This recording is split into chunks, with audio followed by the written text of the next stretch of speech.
for, I forget how long now, but we have been starting our meetings. Part of starting our meetings is the mission statement, and we rotate which board member addresses the mission statement and has wise counsel and comments regarding that. Tonight, Vice President Vick. I like how you looked at me with wise counsel. I'll do my best. Our mission statement, Midway ISD will maximize individual potential within a learner-centered and supportive environment to prepare students to excel in a global society. I want to tie our mission statement into the current bond that is on the ballot this November 4th, and it's also early voting. But what I think it takes for us to fulfill our mission statement is to have the funds to take care of all of our facilities, to make sure we have a learner-centered and supportive environment for the students, and everything is operating in excellent condition and the buildings are good, so the kids feel safe and the temperatures are right and they're able to focus on their studies and what the teachers are telling them instead of being hot or bothered in the classroom. To prepare our students to excel globally and again have a learner-centered education, I think we must have top-notch technology to help them achieve this goal. So that is updating our servers, our iPads, and our infrastructure everywhere on our campuses to make it work seamlessly for the students. So once again, they just go on. We start our recognition each month now with recognition days by Dr. Allen. Yes, sir. October is a busy month. It is Fentanyl Poisoning Awareness Month. We've done some messaging on that. It's kind of an important thing for us to be aware of and talk about. National Bullying Prevention Month and Cybersecurity Awareness Month. In addition to that, October 2nd was School Custodian Appreciation Day. The 5th was World Teachers Day. We'll hear a little bit more about that later. National Coaches Day was October 6th. Texas Education HR Day under the leadership of Dr. Knudsen was October 8th. October 13th was Indigenous Peoples Day. The week of the 13th through the 17th, National School Lunch Week, as well as Digital Citizenship Week. October 16th was National Bosses Day. October 19th through 25 is America's Safe Schools Week, and then the 23rd through the 31st is Red Ribbon Week. Thank you, sir. Yes, sir. Next up, we have, where is she? Allison, there you are, hiding right over there in plain sight. Our principal from the high school, Allison Smith, who's got a number of resolutions by Representative Pat Curry, who's with us this evening. We appreciate that. And Ms. Vick will, as we do, whoever does the mission statement is also the board member that helps with recognition. Allison. Thank you. Tonight we're honored to celebrate several recognitions that highlight the excellence, leadership, and pride found across Midway ISD from the classroom to the state capitol. We'll begin with special recognitions from Texas House of Representatives honoring class, as these proclamations highlight not only the team's incredible athletic accomplishments, but also the dedication, sportsmanship, and community spirit that define Panther athletics. Congratulations again.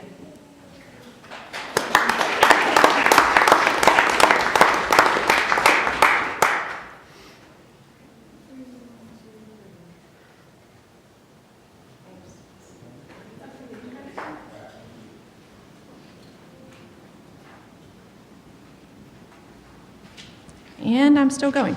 So, moving on to more student recognitions tonight, we're proud to recognize 7 Midway High School students named 2025 National Merit Commended Scholars, more than double last year's total. Students, will you please join us up at the front as I call your name? And Katie Eggleston. Yay. Emma Haverkamp.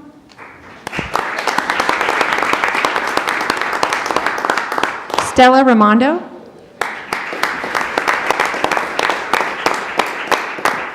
Ian Song. And then we had 3 that weren't here just a while ago when we checked in. If they're here and snuck in the back door, Everett Bowden, Dylan Doss, and also Valerie Owens are also our scholars for tonight. These outstanding students are recognized nationally for their exceptional academic performance on the PSAT and MSQT and represent the very best of Midway academics. Commended scholars are students who score among the top 50,000 of all entrants in the National Merit Scholarship Program. Nationally, these students represent the top 2 to 3% of all test takers. Congratulations to these scholars, their families, and the educators who have supported their journey. Congratulations. Good job.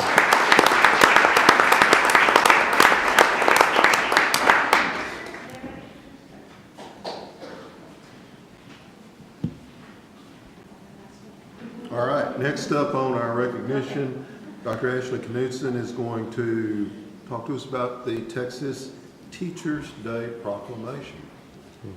Okay, good evening. Tonight, the Board of Trustees will proudly adopt a proclamation honoring the dedication, compassion, and excellence of Midway teachers, the heart of every classroom and the driving force behind our district's success. At Midway ISD, excellence isn't an accident. It's built daily through the passion, innovation, and perseverance of our educators. Because of our teachers, Midway students consistently rank among the top in the state, achieving a 97% college, career, and military readiness rate and a 99.7% graduation rate. Their commitment extends far beyond academics, helping students build confidence, character, and curiosity that last a lifetime. I'd like to read a proclamation at this time. So bear with me, there's a bunch of whereases here. For Texas Teachers' Day, a resolution. Whereas teachers are the foundation of our communities, shaping the minds and hearts of the next generation of Texans, and whereas the more than 370,000 teachers across Texas dedicate themselves to fostering curiosity, critical thinking, and resilience, ensuring that students in every community have the knowledge and skills to succeed. And whereas the state of Texas is celebrating Texas Teachers' Day, celebrated, on October 5th, joining together as one to recognize the immeasurable impact educators have on our shared future. And whereas teachers in Midway ISD go above and beyond to meet the unique needs of their students, offering encouragement, guidance, and inspiration in the classroom and beyond. And whereas the statewide #TeachersCan initiative and its more than 150 partner organizations invite communities to honor the work of our educators by lighting buildings blue, sharing stories of teacher impact, and creating public displays of appreciation. And whereas it is fitting to set aside a day to honor these dedicated individuals and express our profound gratitude for their service.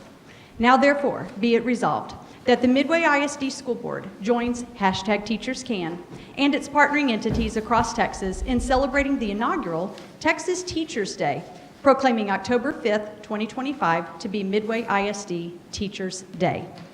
So to all of our teachers, thank you so much for your unwavering dedication and the difference that you make every single day. Thank you.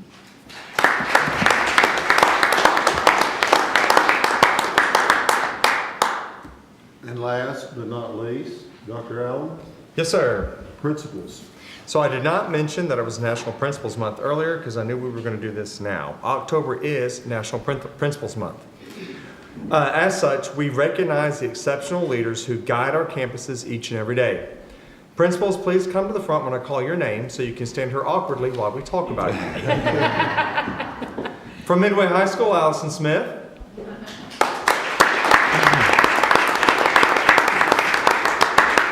River Valley Middle School, Dr. Heather Metzger.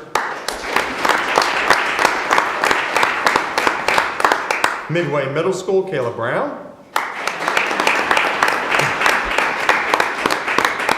Hewitt Elementary School, Christy Watley.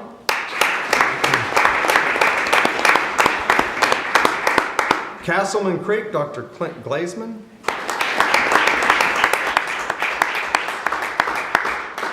South Bosque Elementary, the very brave Sherry Burns. Speakerville Elementary School, Mandy Bronstadt. Chapel Park Elementary School, Kim Hawkins. From Woodway Elementary School, Dr. Nicole Greiger. Spring Valley Elementary School, Cappy Edwards. And from Park Hill Elementary, Dr. Chelsea Lippy.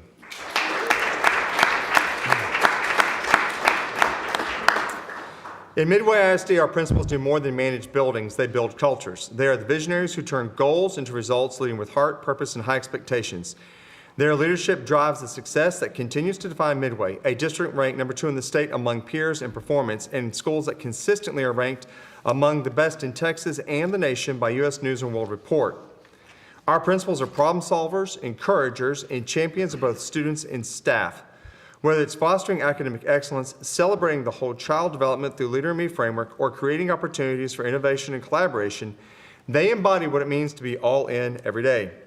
Behind every great classroom, every success story, and every proud Midway moment, there's a principal leading with courage and care, and I would add parenthetically, an underappreciated principal.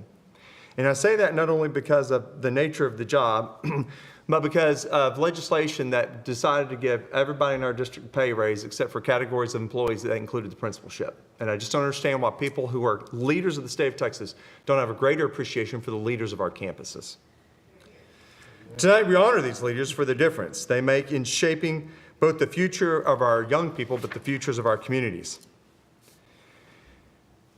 DeCampley's Italian Restaurant has expressed their generosity and continued support of Midway ISD by helping us honor Principal Appreciation Month. DeCampley's has donated 11 gift cards at a value of $100 each to treat our principals to a night out. This is an incredible gesture and one that we meet with great appreciation. Their thoughtfulness reminds us and our staff of how valued they are in our community. DeCampley's has been a dedicated partner of Midway ISD since 2021, investing in our schools in many ways, including sponsorship of our Showcase of Stars program. Owner Massimo DeCampley, married to a Midway graduate, Kristen DeCampley, has made it a priority to give back to the district in meaningful ways. We are so grateful for partners like DeCampley's, whose generosity makes Midway stronger and reminds all of us that community is what truly makes Midway great. Their support not only encourages our staff, but it also ensures that we can continue to build a thriving school community together. Jennifer Douglas is here on behalf of DeCampley's to present the gift cards. I did present. I'm behind the action here. To each of our principals. Thank you very much to DeCampley's for helping us find ways to express appreciation to our principals we might not otherwise be able to do. And thank you, principals, very much for your hard work and coming up here tonight to let us say thank you.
I give you a hug.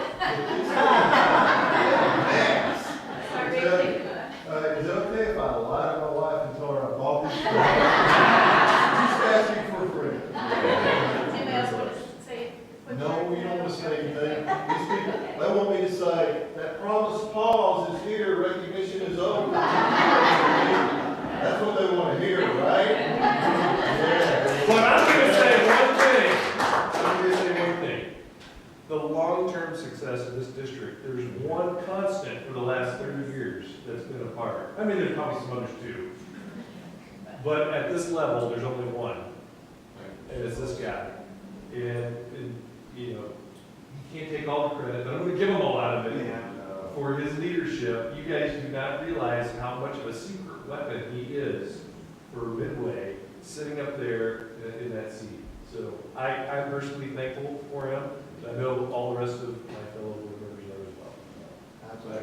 Thank you. Well, what I tell everybody, just very, very briefly, is I couldn't do this, what I do, without having 6 people. These 6 are different than what I started with in 1996, but there's not been a single person among the 6 that's ever been here for any other reason, the same reason I've been here. It's all about the students. Thank you.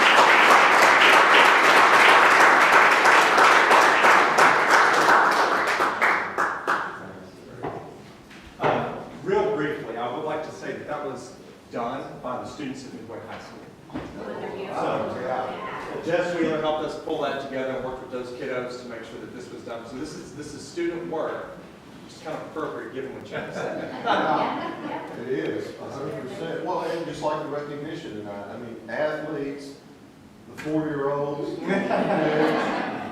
the scholars, Yes, sir. the principals, yeah. Those are the people who do the real work, not me. Thank you.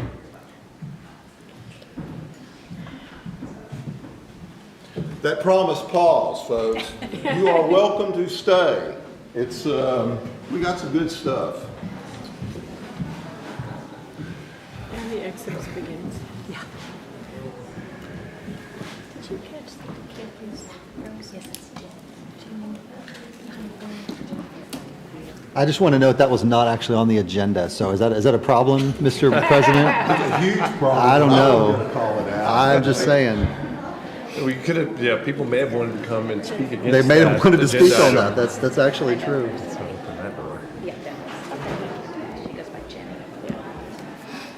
We talked before we started, she's lower down, yeah. Her daughter's is Okay, information items. We've got a number of information items. And if any board member has a question on any of the information items and wants to talk about them, we'll take them up.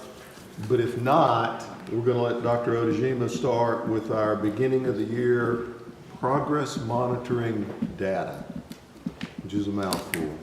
Questions on information items, Pam? Oh, shoot, it was, I wanted just to give a shout out to this new course, Advanced Culinary Arts, and I Yes. thought I had it in my notes, but it didn't transfer well. I want to take this class. Can I take it? Sure.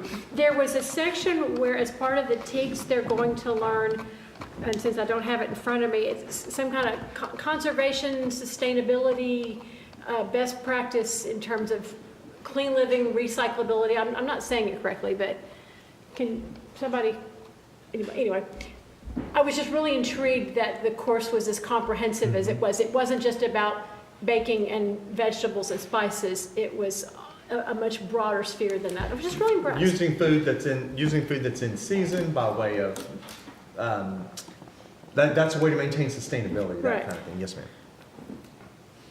There was an eye to our footprint and using our resources wisely. I was just impressed. Very much so. In that same vein, let me just note on the teacher incentive allotment, I'm going to put Dr. Knudsen on the spot. Out of our entire teacher population, approximately what percentage of them have TIA? Because the number's like 233 now that have. Dr. Odejima, she runs those you numbers. want to include the recent submission. Yeah, the most recent. submission, there's 203 teachers out of 550, 560? We're close to 600. So Over a of our third. teachers Yeah, that's impressive. have No, qualified. the numbers are incredible. Yeah. So, very Dr. good. Odejima is consistently looking for additional opportunities for our teachers, so. And that ties right into beginning of year, middle of year, end of year, doesn't it? It does. There you go. About that. That growth is directly related. Your segue, ma'am. Okay, excellent. Well, tonight, we start our presentations with our academic progress report here. We also are tying in the end-of-year progress measure because we didn't do that at the end of the year last year because we reported STAR scores. So we're going to have both of those here tonight in our data. The assessments that we use to measure this, we WEA MAP test, which we've used for several years now. So that's the same report you're accustomed to seeing that measures with the RIT score. It's a nationally normed assessment that's adaptive in nature. We use that K through 10th grade for our students for RLA. And then we use Tango Lion for our math assessment. It's also an adaptive test. It's a little bit different, has a little bit different readout that you'll see in our assessment scores. It tests skills that they will be taught for the school year and measures what they currently know. So it's a little bit different measure of what they know. And then we've also begun using IXL this year, so you'll see a little bit different data capture on some of these, and I'll point that out as we get to those. The neat thing about IXL is that it's not only a screener that shows us what students know, it also creates adaptive lessons based on what students know. So we're able to move forward with personalized learning plans for students. So it gives us more than just the assessment of the students and what they know. So more information to move forward with for teachers and for students. So as far as reading goes, the thing I'll point out here so you have some kind of context as to where we are is that the turquoise bar, like 4 bars in, was our previous year's data. And then in that first fall section, the navy bar on the far right would be this current BOI data. So you'll see that it's hanging very close to what our previous year's data looks like. But if you move all the way to the far right, that's end of year data in the spring that you didn't see from the previous year. The lighter blue color on the far left of all of these sections is the national norm. So what I'd like to show you in this kindergarten graphic is that the national norm shows about a 14-point growth over time for kindergarten. Midway experiences a 16-point growth over time for kindergarten. And notice that we start at a 3.8 differential in the beginning, and then we end up with a 5.9 differential in the end. So most of the time in most of these graphs, what you'll see is that we start higher than the national norm, accelerate more than the national norm, so we end up significantly higher in the end than the national norm.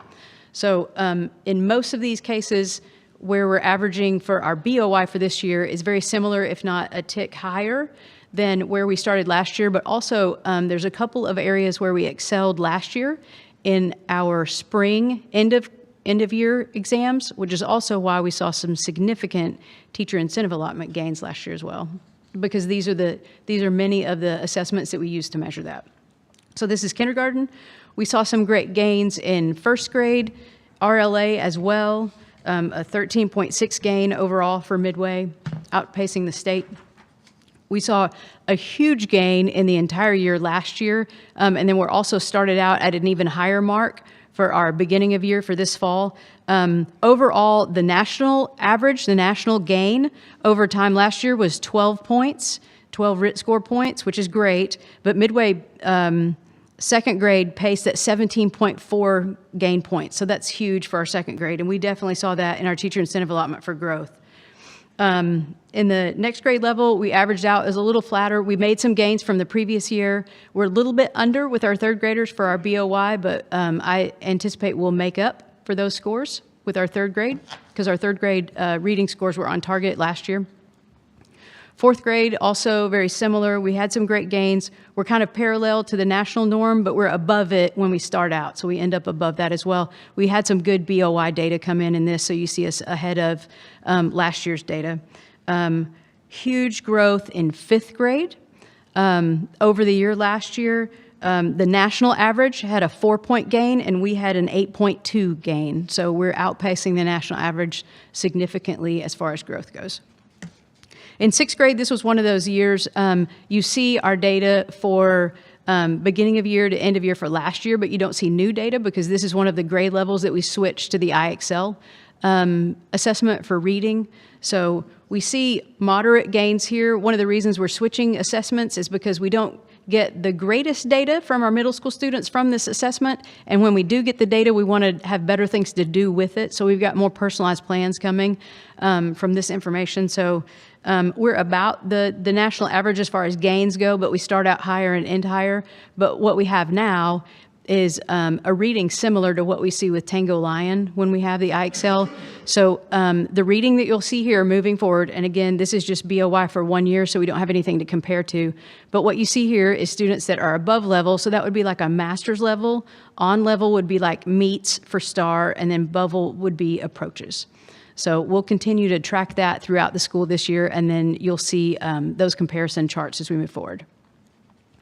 So this was 7th grade reading using the old MAP test. So 7th grade had modest gains over the year, still above the national average, but one of those that we also switched to the IXL assessment. So master's meets and approaches is what we're looking at here. So we'll continue to track that data, really drilling down to what this assessment can do for us and help with specific personalized lessons for students and specific lesson plans for teachers. 8th grade, same kind of thing, modest gains in using this assessment. So using IXL, we've got some targeted lessons for our students that we look to use this year. This is our 9th grade assessment, so same kind of thing, some gains here, and we look to have even better gains using this IXL piece. 10th grade is interesting because the middle school grades and 9th grade kind of flatten out, but our 10th grade teachers wanted to see some gains from their students, and they worked, and like nobody sees gains in 10th grade nationally. It's a flat 0% gain from beginning year to end of year, except for at Midway High School. And our 10th grade teachers got a 3.5% gain from beginning of year to end of year. And so we see that routinely because they really invest in this assessment. So we look forward to seeing what else our teachers will do with this IXL assessment. So we're excited to see the results of this new screener and the data that will come from that, and the personalized lessons that will come from that as well for our students. Becky, I know, I'm sorry, you keep referring just to the first 3 columns in the IXL graph. So what does the low level mean if we're not using that? Are we Below using- level would be the students that are not at a passing rate at this time. Okay, so, okay, Yeah. those are just really high, so I was just They are. wondering- Yeah, Which is where those personalized lessons are going to kick in for us. That'll be very helpful. okay. So our math assessment uses Tango Lion. So again, what you're tracking here, we've got on track and off track. The on track count all 3 of those groups. Actually, I think it counts 2 of those groups. But what we're looking at is the above level, the at level, and the bubble. So that would be your masters, your meets, and your approaches. And then below level, like Ms. Vick referred to earlier, would be the did not meet if you were looking at the STAR assessment. Again, Tango Lion is measuring all of the TEKS that might be taught in that grade level, and students at this point in the school year have not been exposed to all of that content. So it's going to be lower on the BOY. For kindergarten, we're measuring students who've not been in school yet, so it's a little bit different. So you'll see higher scores here, and then you'll see it drop as we get into the other grades. So here's the drop. So when you see the above level and then the at level and the bubble, this is just kind of it's a measure that we normally see. You can see the trend lines there moving forward. So as we cover more material, we'll see this move more toward the above level and the at level and less of the bubble and the below. But our trends match pretty closely with where we expect them to be. In some areas, our above level is higher than it's been in the past, so that's exciting. 4th grade in particular is a good one to look at for that. So as we move, 5th grade is the last that we use Tango Lion. There's a mix of Tango Lion and IXL as we start to go through 6th grade, as well as 7th grade and 8th grade. And again, we'll have more of those personalized lessons as we begin to merge into IXL with these grade levels. So I think this graphic is interesting. If you look at the center area, that's the 2024-2025 school year. And let me point to this side. So in this column, you have the change from the previous year to 2024-2025. So if we look at growth from the previous year to this year, then this is just Tango for that year.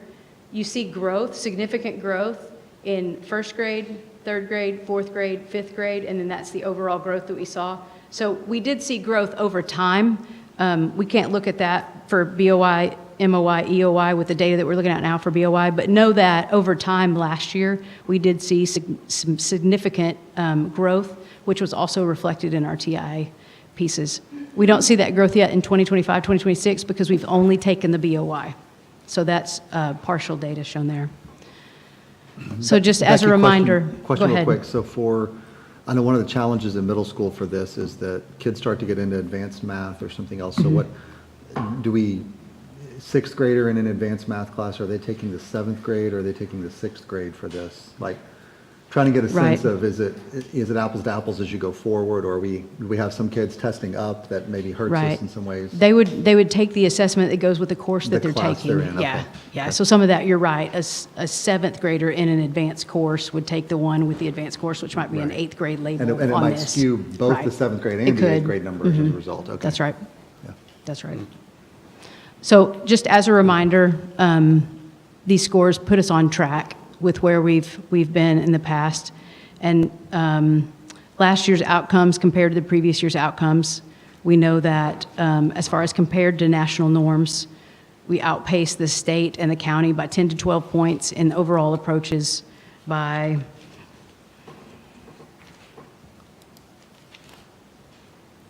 by 15 to 17 points in overall meets, and then we outpaced the state and the county by 14 to 15 points in the master's level. So right now, we're trending in the same direction that we did the previous year, and we'll continue to move forward because we know we want those numbers higher by the end of this year because we've set a pretty high standard for ourselves with masters, so that's the target.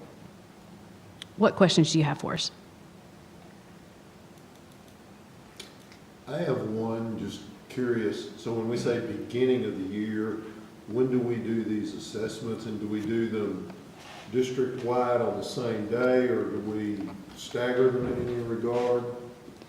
There's a window of time because every campus can't do it the same day, and we can't put reading on top of math. We have to spread it out so the kids have a little bit of time. So we work with Kim Johnson, works with the campuses and the testing coordinators on each of the campuses, but there is a window.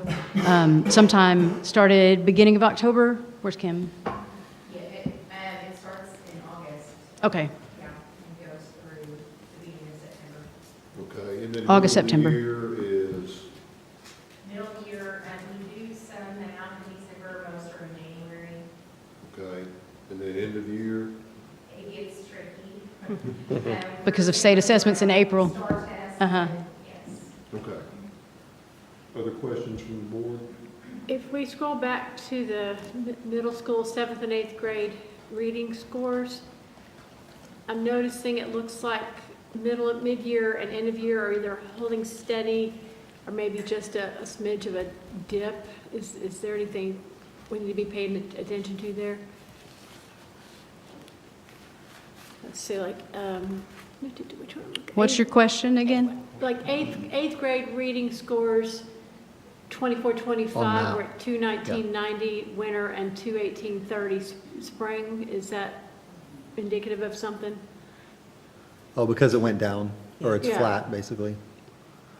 For the reading scores for 8th grade?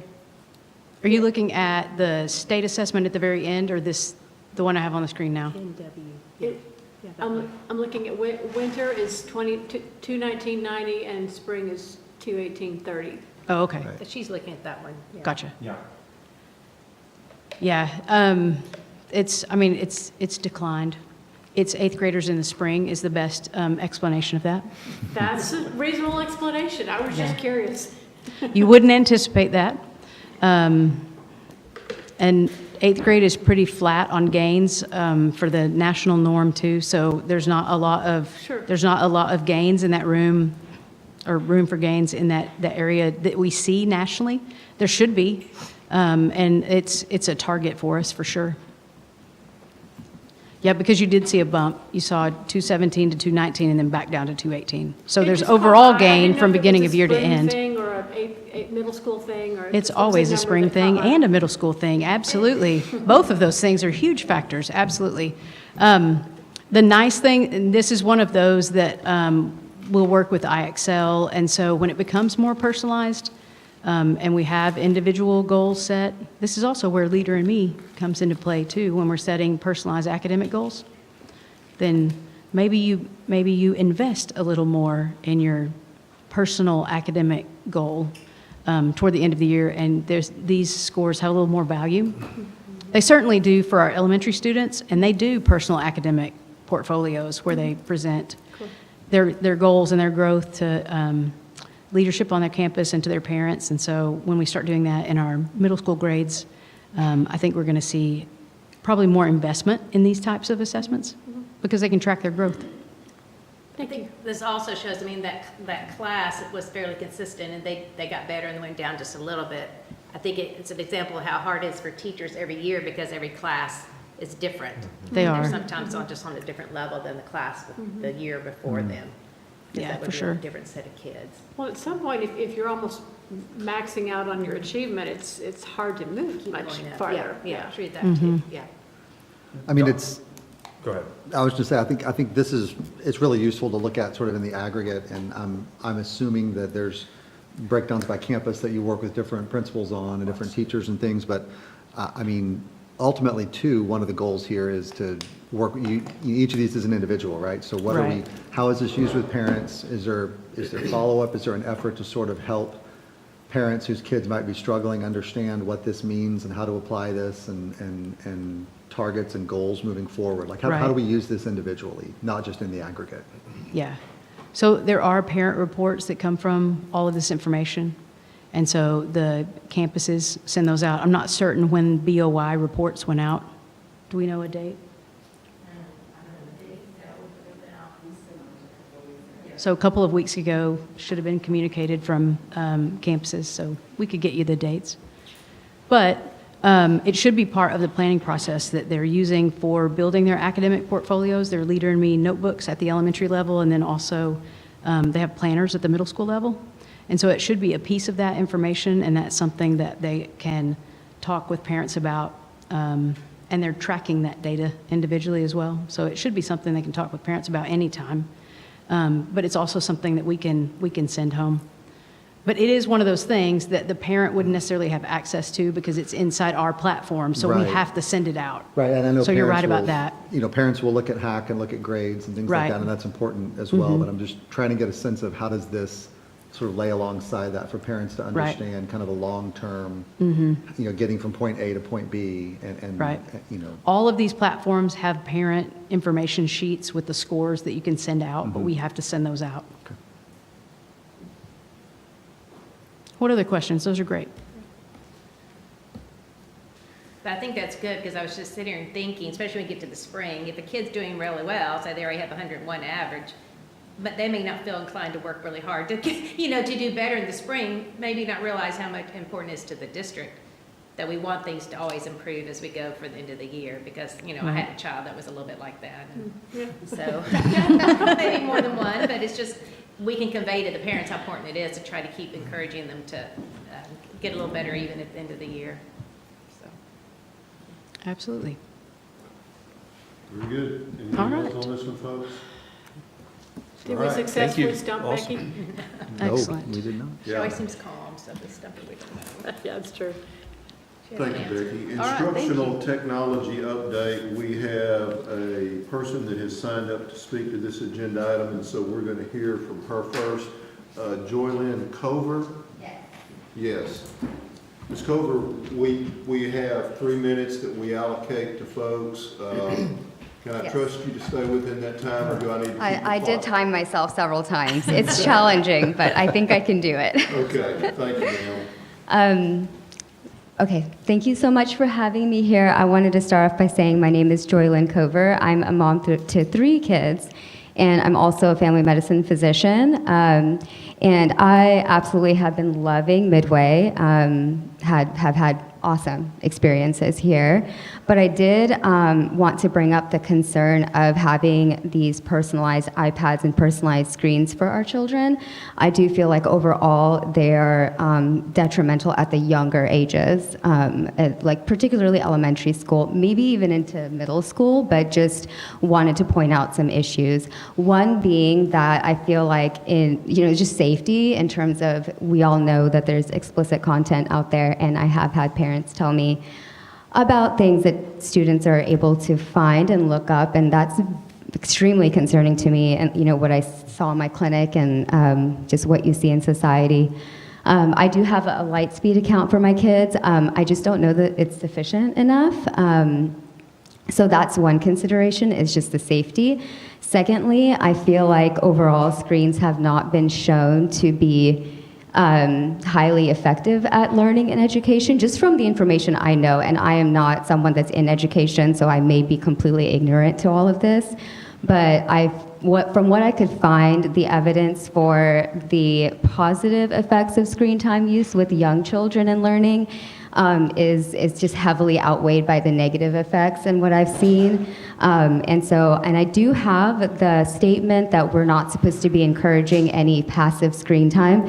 However, when I look at the screen time usage for my kids, I see quite a bit of a non-educational category that I was able to look at in the breakdown. And so that was kind of concerning to me too, and just kind of what I hear from my kids in general. And I know that some of the teachers are working really hard to not have that passive screen time. I just think it's really hard to police.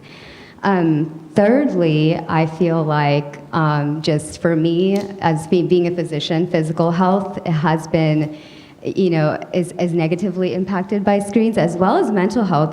Really, we're seeing a lot of anxiety and depression, and ADHD symptoms are worsened overall by screens, whether it's educational or not.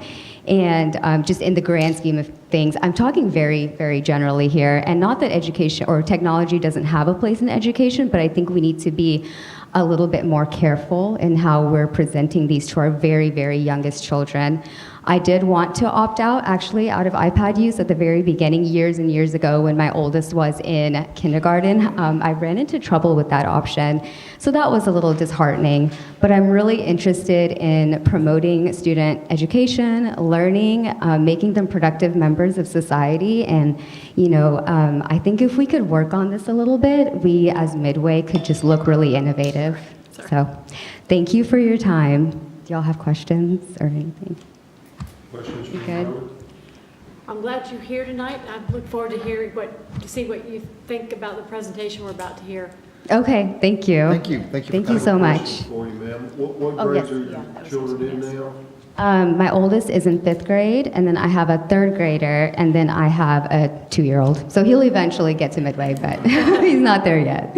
All right. So, Thank you for coming tonight. We appreciate your comments. thank you so much for your time tonight. Thank you. Yes, ma'am.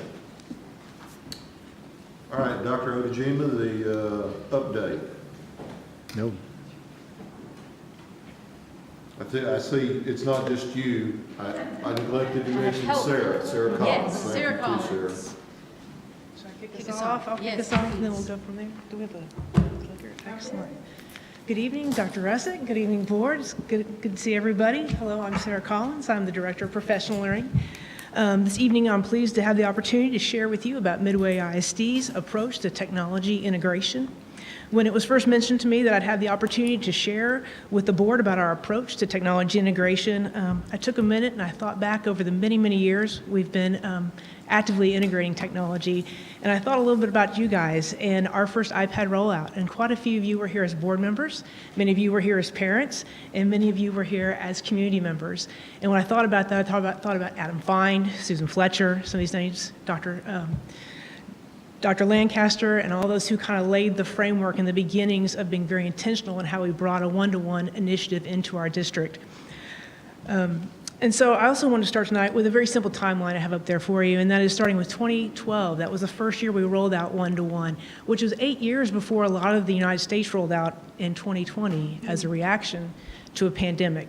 And we started this process early on and intentionally, and it's very much so become a fundamental part of our culture, very much so baked into what we do every day. And because it's so much part of our culture, I think we don't often stop and look back and reflect on how well we're doing it and what's going on within instructional technology. So I really appreciate the opportunity to visit with you right now about it. When we look at the technology in our district and how we use it in classrooms, I've kind of broken it into 3 categories in our systematic approach. And one is our environment, the other is instruction, and finally looking at the overall student experience. When we talk about environment, there's 2 key words that come to mind, and that's going to be protected and curated. What I mean by that is, first of all, with our internet content filtering, we've been blessed to have wonderful technology directors. Right now we have Jesse Garn, prior to that Seth Hansen, before that Adam Fine. who work diligently and hourly to really create a very safe environment for our students. It's always at the forefront of our conversations of what are our filters doing, what does that look like. We also have a very limited app catalog for our students. I think a lot of times when people think iPads or they think iPhones, they envision the app catalog and all the things it has to offer. That is not what is offered here in Midway. We have a curated catalog. Whenever a teacher wants an application for students, it goes through a vetting process, and then it's made available to students after it goes through that particular process. We have monitoring systems, alert systems. You guys have heard about BARC before from Anne Marie and Jesse and how those particular systems work. When we want to work with a company, we have a 23-page data privacy agreement the company must sign before we interact with them and create accounts. We vet applications and have data encryption. So that's just one layer of our environment. Another layer is just our transparency. I don't know if you guys remembered, a few years after we rolled out iPads, we started looking at learning management systems. And we vetted and we piloted a number of them, and we landed on Schoology and Seesaw. When we piloted them, we narrowed down to 2. And the determining factor with Schoology was that it had a parent portal, because we wanted parents to be able to look inside and see what was going on behind the screen. We wanted no surprises. And as a reference tonight, we also have the Lightspeed parent portal. You'll see there a picture of my own kid, what's going on with hers. Every Sunday I get an email from Lightspeed telling me what she's been up to. I can also at any time hop on and see what her device, how often it's hitting the internet. And we also have screen time features set up on our iPad. So any parent can have that turned on their student's iPad, and if they would like, we can email them screenshots of what's happening on the device. This is my child's screen time as well. Unfortunately, it was a couple weeks ago when she was writing her essays for college. I would have thought she would have spent more time as a senior on her iPad. But it is what it is, so we'll see where she gets accepted or not. So transparency, protection, and curation are some of the key parts of our environment. The next piece I'd like to talk about is just engaging instruction. Over the last 13 years, we've spent hours and hours and hours in sessions on training teachers on how to effectively integrate technology. And this started back actually in 2011 with Susan Fletcher. And the first model you see there is called the SAMR model. And when we talk about models, these are research-based instructional technology models. And when we sit down with teachers and we talk to them about, are you using an iPad just as a substitution tool? Or using it really to redefine what you're doing in your classroom? And so we trained on SAMR for years. And then Dr. Ojima became the Director of Innovation and Learning. And we switched to a different model called TPAC. And we really focused on pedagogy. And how does technology and pedagogy work together to have a successful experience for students?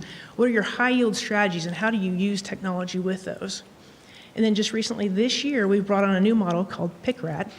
And that's really asking, are kids using iPads in a passive way in the classroom? Are they using it interactively? Are they using it creatively? How are we really using devices on the daily in our classrooms? Also, when you talk about professional learning, I just wanted to put a list up there. Some of the things we've trained our teachers on this year. First off, innovative instruction, which was the PICRAT model I just shared with you. Becky talked about IXL and adaptive platforms. We use quite a few of those. Our learning management systems like Schoology and Seesaw, which are pretty interactive. We have classroom management tools. Not only can teachers watch what the students are doing in their classrooms in real time, they can control what their students are doing in real time. They can force them into an app or out of an app, depending on what they'd like to do. We have our Apple native apps, and we also have Google formative assessment. And as you guys know, we've started to tip our toes into AI and what that might look like for our teachers and students here in Midway. And finally, I just want to talk shortly about the student experience, because ultimately these two things lead to what's happening in our classroom. And our ultimate goal is that our students are prepared to excel in a global. Exactly, right? That's what we're going. So when our students are in our classroom, we want their experiences to be, we want them to be interactive and meaningful. We want them to have immediate and actionable feedback. We want them to have the ability to explore beyond their classroom. We want them to have personalized learning experiences and opportunities to create, collaborate, think critically, communicate. What we talk about a lot is students looking at real-world problems and being able to solve them with real-world skills and tools. And so what does that look like? Well, it could be robotics. It could be using AI.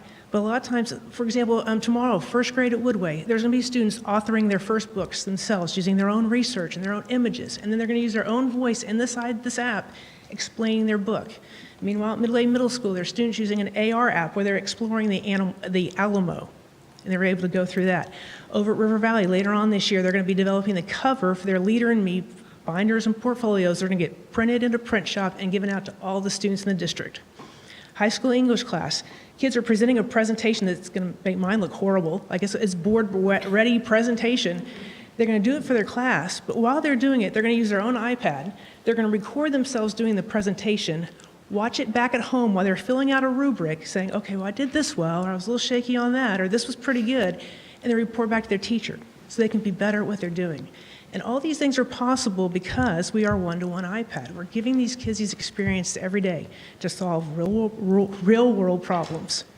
Now, I don't want to be naive. We are aware of screen time. We are aware of what's coming up now, the text and the literature.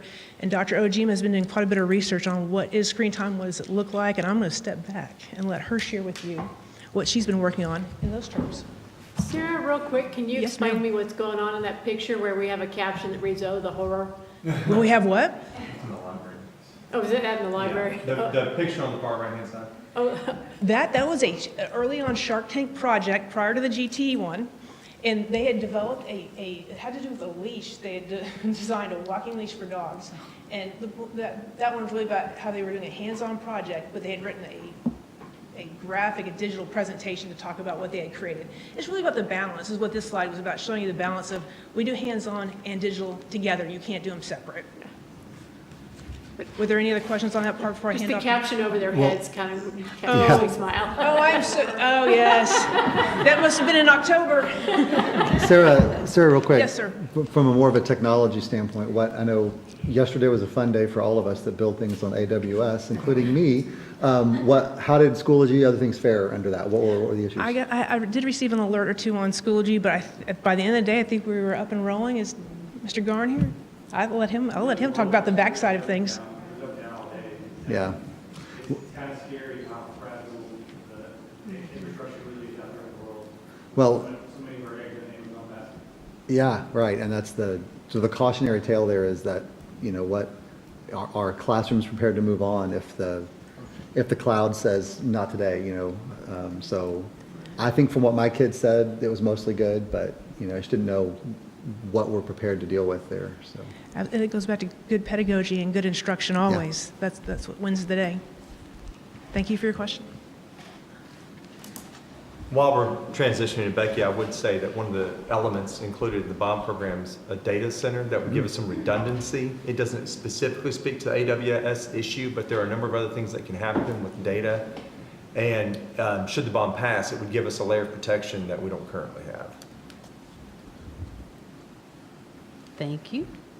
So when we talk about screen time, this really does just give us an opportunity to highlight the things that we do and the things that we talk about. We're very pedagogy focused, which is the instructional strategies and how developmentally appropriate it is for us to talk about device usage and the ways in which we use these devices in the classroom. And so just a neat key point to look at, we have district walkthroughs that we collect every classroom, every principal, every campus. We walk in classrooms. There's an option on our walkthrough templates that says iPad in use or iPad not in use. This is a snapshot of walkthroughs up to what date? The beginning of October? Okay, so last week when principals walked in classroom, principals, assistant principals, district overall, only 35% of the time when they were in classrooms did they see a child using an iPad. In our elementary schools, it was less than that. A quarter of the time they were in classrooms, they saw a student using an iPad. In secondary, it was about half of the time.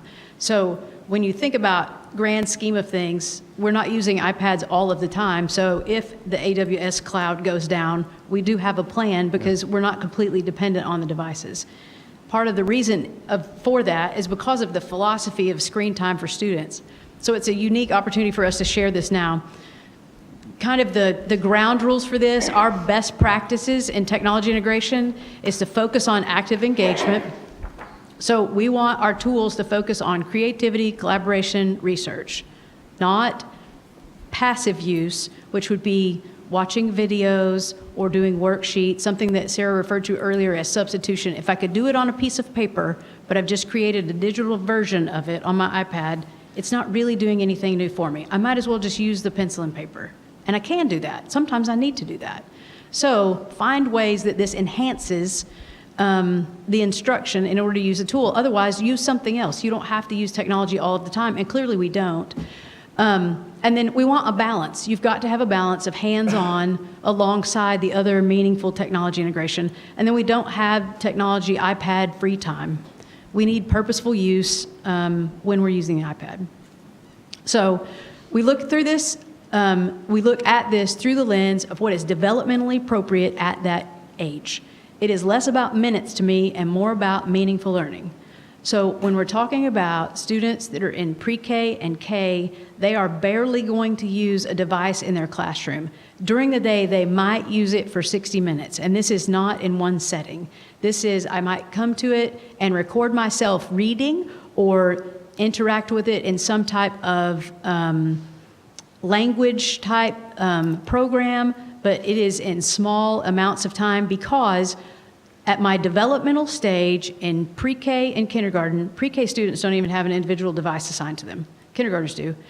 But it stays put away the majority of the time. The focus in that classroom is play-based learning. I don't need a device for that. They're working on developing social skills, and they're working on developing language skills. And so I don't need technology for the 450 minutes that I'm in school. So maybe up to 60 minutes, I might use a device, but for the majority of the time, I'm not. On occasion, all of the students in the classroom might need something read to them. And so the device is really helpful because if I'm a teacher of a kindergarten class and I have 22 children, I can't read individually to every single child. I could, but it would take ages. And then what are the other 20 doing while I'm reading to that one child? But if everybody can have the text read to them with their headphones, then everybody's got individualized instruction and personalized instruction. So it's helpful. But like at the developmental level, their thinking level at that time, they're working on very specific skills for that age range. When I move up to grades 1 and 2, we lengthen that time a little bit. When it might be used within your 450-minute day, you might use it up to 90 minutes because you begin to have multiple subjects that you're learning. You might have language arts, you might have a little math, but at that stage, their developmental stage, we're talking about emerging self-regulation, so I can use a device on my own for a little bit longer. It's mostly teacher-directed and adult-directed. I'm not doing lots of individualized tasks on my own, but I've also got some opportunities where I can do a little bit more peer collaboration, so we might be working in pairs on an assignment. iPads are great for that because the teacher can track what's going on and we can work on projects together. So developmentally, I'm doing some of the recall thinking, that's the remember pieces, but I can put those initial rote memory, recall type remember level of thinking pieces with the understanding because I can begin to put those building blocks of learning together, and then I can use that to interact with my iPad a little bit more or with my lessons a little bit more, but I'm not doing it mostly on the technology. I do it a little on the technology. As I move up to the next grade levels, Becky, you'll see that the time extends. I have a Go question ahead. for you. Back Yeah. on the first grade, Yeah. do we take any type of survey when kids get in first grade to see who has never seen an iPad before or who doesn't have any technology at home? Do we do any kind of data for that to know No. which of our kids don't have access to anything at home and this may be all new learning for them? Do we No. do anything We've never like done that? anything like that. Okay. I just wondered. I'm not sure that's ever been a stumbling block. I don't know if it'd be a stumbling block. I just thought it might be interesting data to have to, in the very beginning when the kids first come to our district. Yeah. Because kindergarten, they're not, like you said, they're not really Right. using it. But just as a curiosity to Yeah. to know what our socioeconomic status and all of our different kids, what playing field are they coming in Sure. at level? And then that's one of the things we want to introduce to the kids that don't have it at home. Right. They do get the Well, opportunity. and even if they have it at home, have they used it in a way that they interact with it in an academic Yes, manner? correct. Or have I Instead of just only a toy. watched a video Right. on a device? Right. So Yeah. anyway, I didn't know Yeah. if we Sure. track that. Using it for learning and using it for passive use is very different. Two different things. For sure. So I move into third grade. Peer interactions are huge, so I can begin to do that group work. I'm learning social skills. I can focus on longer tasks, so I can begin to work on projects. My time is lengthening a little bit because I have multiple subjects, so we're starting to change classes between 3rd and 5th grade. So I've got a reading class and a math class and possibly a science class and maybe a social studies class. So I'm going to need a little bit of time in those classes. But in my 450-minute day, still, it may only be up to 120 minutes that I might use the device. It's probably less than that. But I'm able to begin applying logical rules. So my brain is developing a little bit more so that I have these opportunities to do a little bit longer task, and I can do multiple steps of a task. I can organize, I can do more sophisticated things. So it's appropriate at that point. By the time I get to 6th through 8th grade, I can use application of the skills that I know, and I'm getting to the point where I can do abstract thinking, and I've got this growing autonomy. So I can begin to make decisions about information. So my cognitive thinking, I'm approaching the analysis level of thinking because I can make decisions and decide, what does this mean? And I can measure against what I know already. So I can apply these like systematic and hypothetical reasoning skills. So there's more that I can do on my own and with others. And so it's appropriate for me to have these individualized projects. So I can have individualized learning. And the iPad is a great tool to allow me to do that because I begin to have more and more freedom, which is working us into what we do in high school. So by the time we get to high school, this says 180 minutes. There may be more than that. Notice there is a disclaimer there because if you have advanced coursework, and many of you have had children that are in AP classes, and you know that you may have 45 minutes of class, but you also have some homework outside of that because you're writing or doing some math work outside of class as homework. So you may spend some more time because we do submit a lot of that information through our platforms. So there may be more time, but you've got the skills to be able to do that and to process that. So you can think critically and systematically, you can solve problems, you can think abstractly, and you're able to track your projects. You can control and manage your abilities. You know what you are capable of, and you can process what you need to in these classes. And then you've got 5 to 8 classes a day, so that time may need to be broken up because you've got a management system that you're logging into. You may have assignments in different classes. So you're going to spend a more significant amount of time on a device at these levels, but you're at a maturity level where you can manage that. Still, you're at school 450 minutes.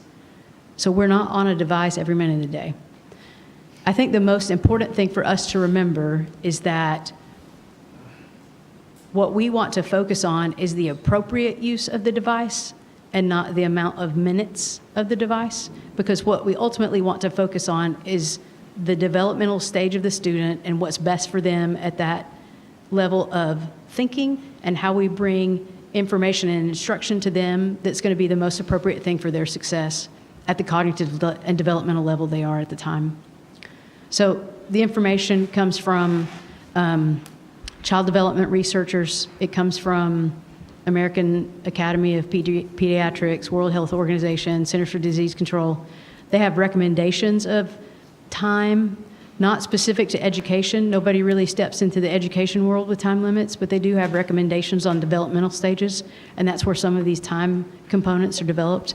But most of our time recommendations are based on what we believe is developmentally appropriate because of where they are in that developmental stage. What questions do you have for us? I have just another quick question.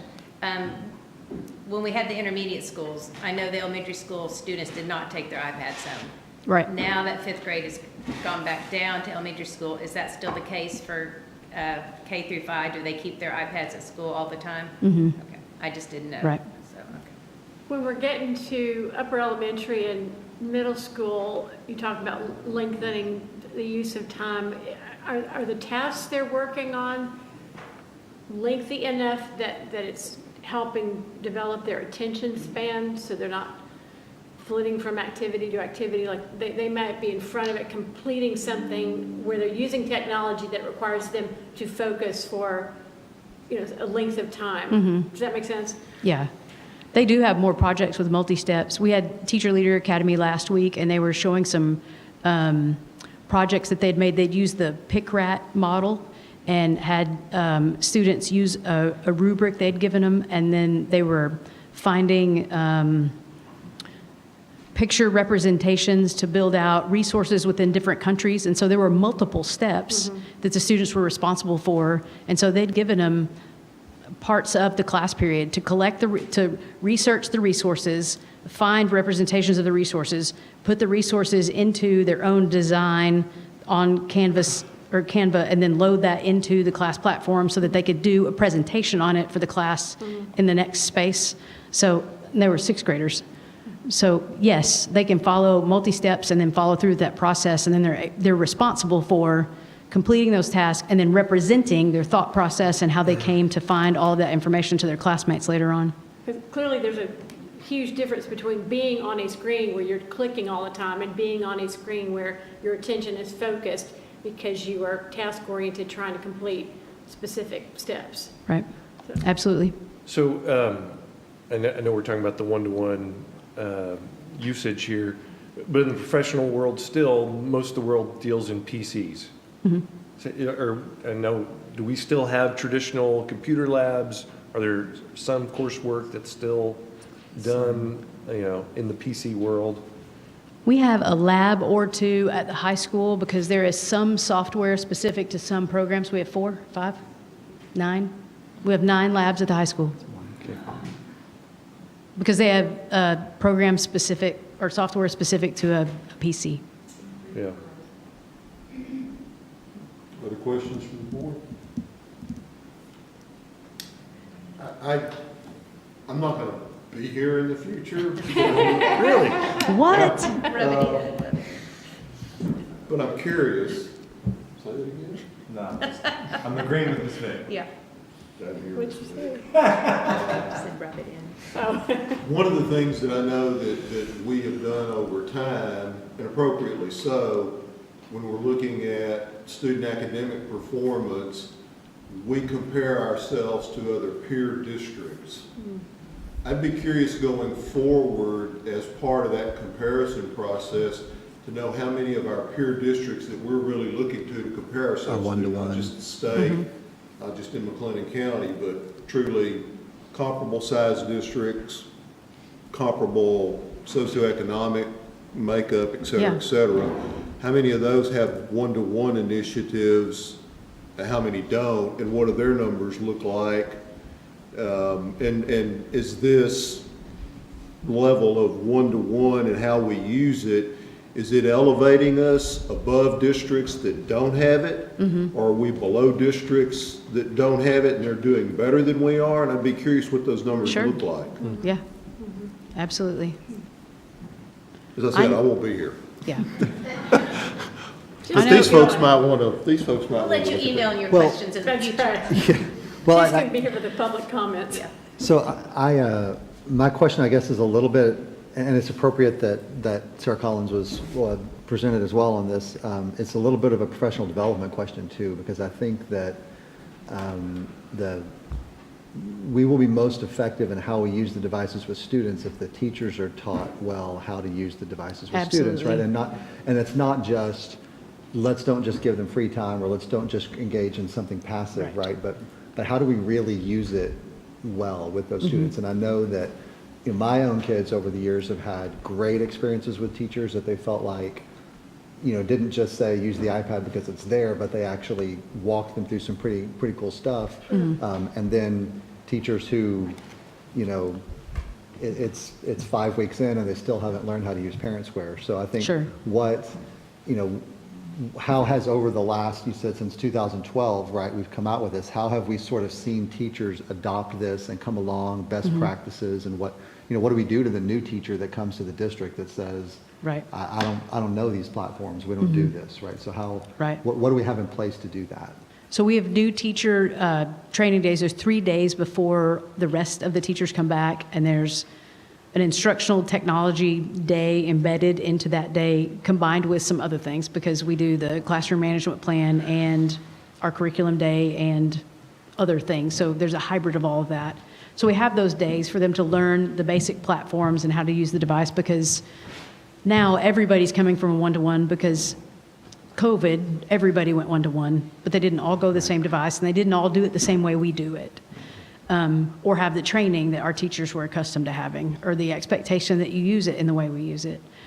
So we do have that. I think the biggest help is that we have learning coaches that can come alongside and continue the training, because the best professional learning doesn't happen one time at the beginning of the year. It's embedded throughout the school year, just in time, by professionals on your campus or by your team, and it's embedded with your current content so that you know how to use it and can turn around and use it in your classroom the next day. And so our learning coaches help do that on campuses throughout the school year. So you've also got a campus mentor, so somebody that's with you. So if you get stuck in a program, you can go across the hall and talk to your campus mentor, who can help you get through the grade book or something along those lines, or help you post something in Schoology. But you've also got that learning coach on your campus or around your campus that can facilitate that. And then we're going to work to help with those professional learning days throughout the school year. That's why we put them in our calendar when we do, so that we continue to touch on that again and again.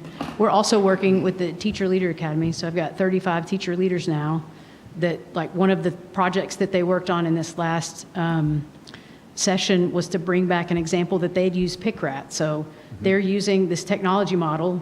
They're bringing examples, artifacts, things that they've done in their classroom. The expectation is they're sharing that on campus. So we're building in technology leaders in the teachers as well to help model and help along the way. COVID was tough, and we didn't start stepping out of our box as much as we had prior to that, with maybe some innovative ideas, because we did some things to get through. But we're coming out of that now, and we're doing more creative and innovative things again. And I think we're at a time where we can encourage more creative and innovative things with iPads, where for a while we were nervous to ask anybody to do anything extra because we didn't want to push more than we needed to, because we felt like teachers were overburdened with everything. But we're ready. And I think we're in a really good place to start moving forward and ask a little more of that innovative and creative piece. So we've got lots of people who can help train on it. We've got teacher leaders who can help on it, and we plan to embed those professional learning components throughout the school year, so it's not a one-time offering that we never go back and touch again. I think that's great. Thank you. Absolutely. Do you screen for that technology aptitude in the hiring process? Does that come up? We don't. I mean, I know we're just trying to find teachers If only. to a high degree, but yeah. Yeah. No, but we can train them, so. Some As long as people they're are- willing. Some people are easier to train. As long than as they're others. willing, yeah, we can do it, as long as we're willing, yeah. I want to compliment our district, since we started the one-to-one with Adam, and then, like you said, Seth, and now Jess. It's impressive how hard and diligent everyone's worked to stay atop of the digital world, to find new programs, to monitor the kids, because when we first got those, I couldn't see how much screen time my kid had on the computer. I couldn't pop in and see what they were Right. doing. So it's very impressive that we've stayed in front of the curve, because we care about what the kids are doing on those devices, and we want it to be education focused. But y'all, we've worked so hard over these years. When things come out, there are different ways to monitor and to parent, and for the parents to be involved and to see everything that their kids are doing, and then to take the time to come up with this screen time and learn how much time is good for a student in a day, based on their developmental level. It just shows, I think, how hard and diligent and concerned we are with what the kids are doing on their devices. Is it educational? Is it beneficial? Is it extra?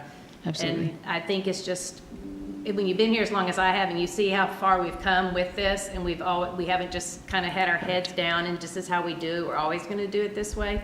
We're always trying to keep it safer, keep it, just stay on top of it, try to stay ahead of the students as well, and then just I just think it's amazing what we've done if you look back over all these years, and all the programs and things we have changed and adapt to give parents more access control to know what the students are doing. It's just, I was sitting here thinking about that, Absolutely. Well, probably since the chalkboard, there's never been anything as disruptive to education, right? I mean, Yeah, you say it's all true. these years, a decade is such a short period of time. Yeah, you're right. And it's amazing what we're doing now in classrooms versus a decade ago. I mean, Absolutely, Yeah.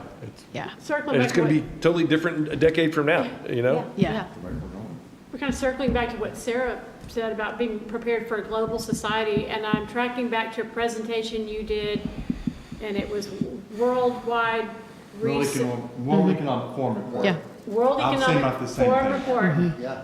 about the integration of, and the role technology is going to play in the careers that these students are being prepared for. Right. Now, they're going to need to know how to work a job where they use these resources and have this experience. And that's going to continue to increase. So I love that we're Right. getting them ready. It's amazing to me how much that has shifted as we saw. So Absolutely. that's a good thing to look up if you're interested, what they're gonna need to know when they get out into the workforce. Right, because Absolutely. not all people have access to this at home, and the districts that can't provide it to all their students Right. is not helping those students to have a foot up when they do get out of school. Right. And I think one of the reasons too, when you get in the high school level, maybe some of the minutes or more, is because you also have group projects. And maybe Yes. some people don't have access at home, and so they ask their group to do it at school, before they leave. There's just lots of small little minutia details that we don't all know about, but it's just brings us, we want all of our kids to have the same advantages and the Absolutely. same excellence. Absolutely. So I think it's awesome, Very good. so. Why we fought for it in the first place. I wanna show y'all something real quick that I shared with the group last week. That's kind of hard to, can you go ahead and hit slideshow on that, Ms. Wynn, so it's a little bigger? Thank you. I just want to point something out to you, and it kind of speaks to what Mr. Russick's getting at, but not directly. So you see the percent masters, that's the number of our students scoring at the master's level in the last round of assessments. And then to the column exactly to the right, that's percent of students who are EcoDis. And the group you're looking at is districts with 5,000 to 10,000 students enrollment and an EcoDis number of 40% or lower, okay?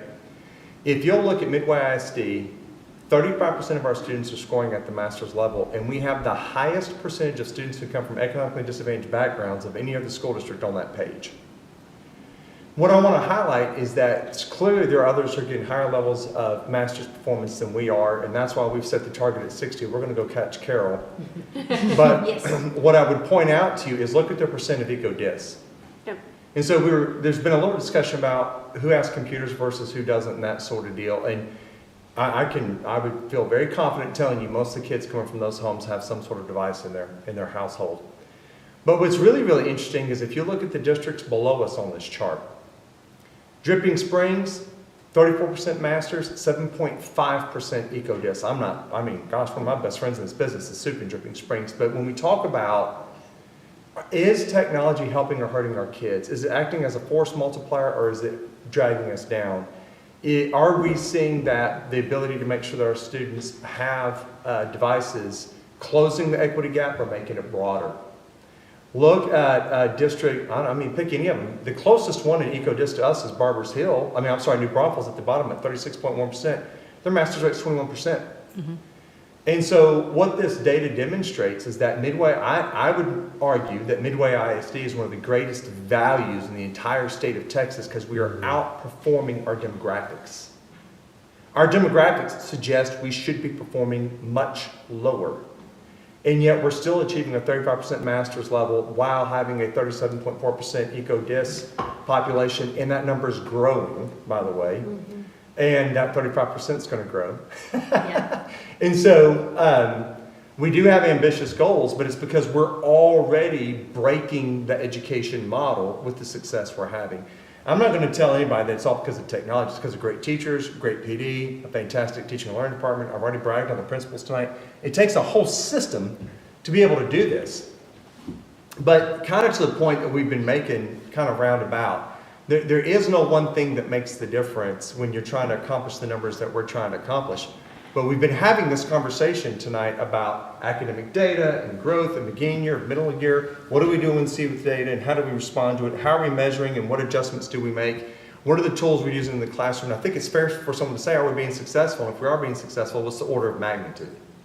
And I felt like this is interesting data to try and answer that question in particular. So I thought that might be an interesting slide to kind of wrap up the overall conversation about what's going on in Midway. I have two comments to make with regard to that, Dr. Allen? Not just you, but the topic, and then if other folks have questions, comments, take those up too. But to Dr. Odejima's comment about the pandemic, Ron White, great comedian, paraphrasing him, nobody wanted to be in the pandemic. They got thrown into the pandemic. Right. And my point there is that I think all those districts that had to scramble around use literally billions of federal dollars to buy into the one-to-one, but had no preparation for it. You can't compare what they've done in the period of time to what we did. And I know there's probably a lot of districts that technically have one-to-one that are our peers right now. So my question before might not be quite as relevant as it might have appeared, but what I would say is they use the federal dollars to fund that, and we're 5 years into it.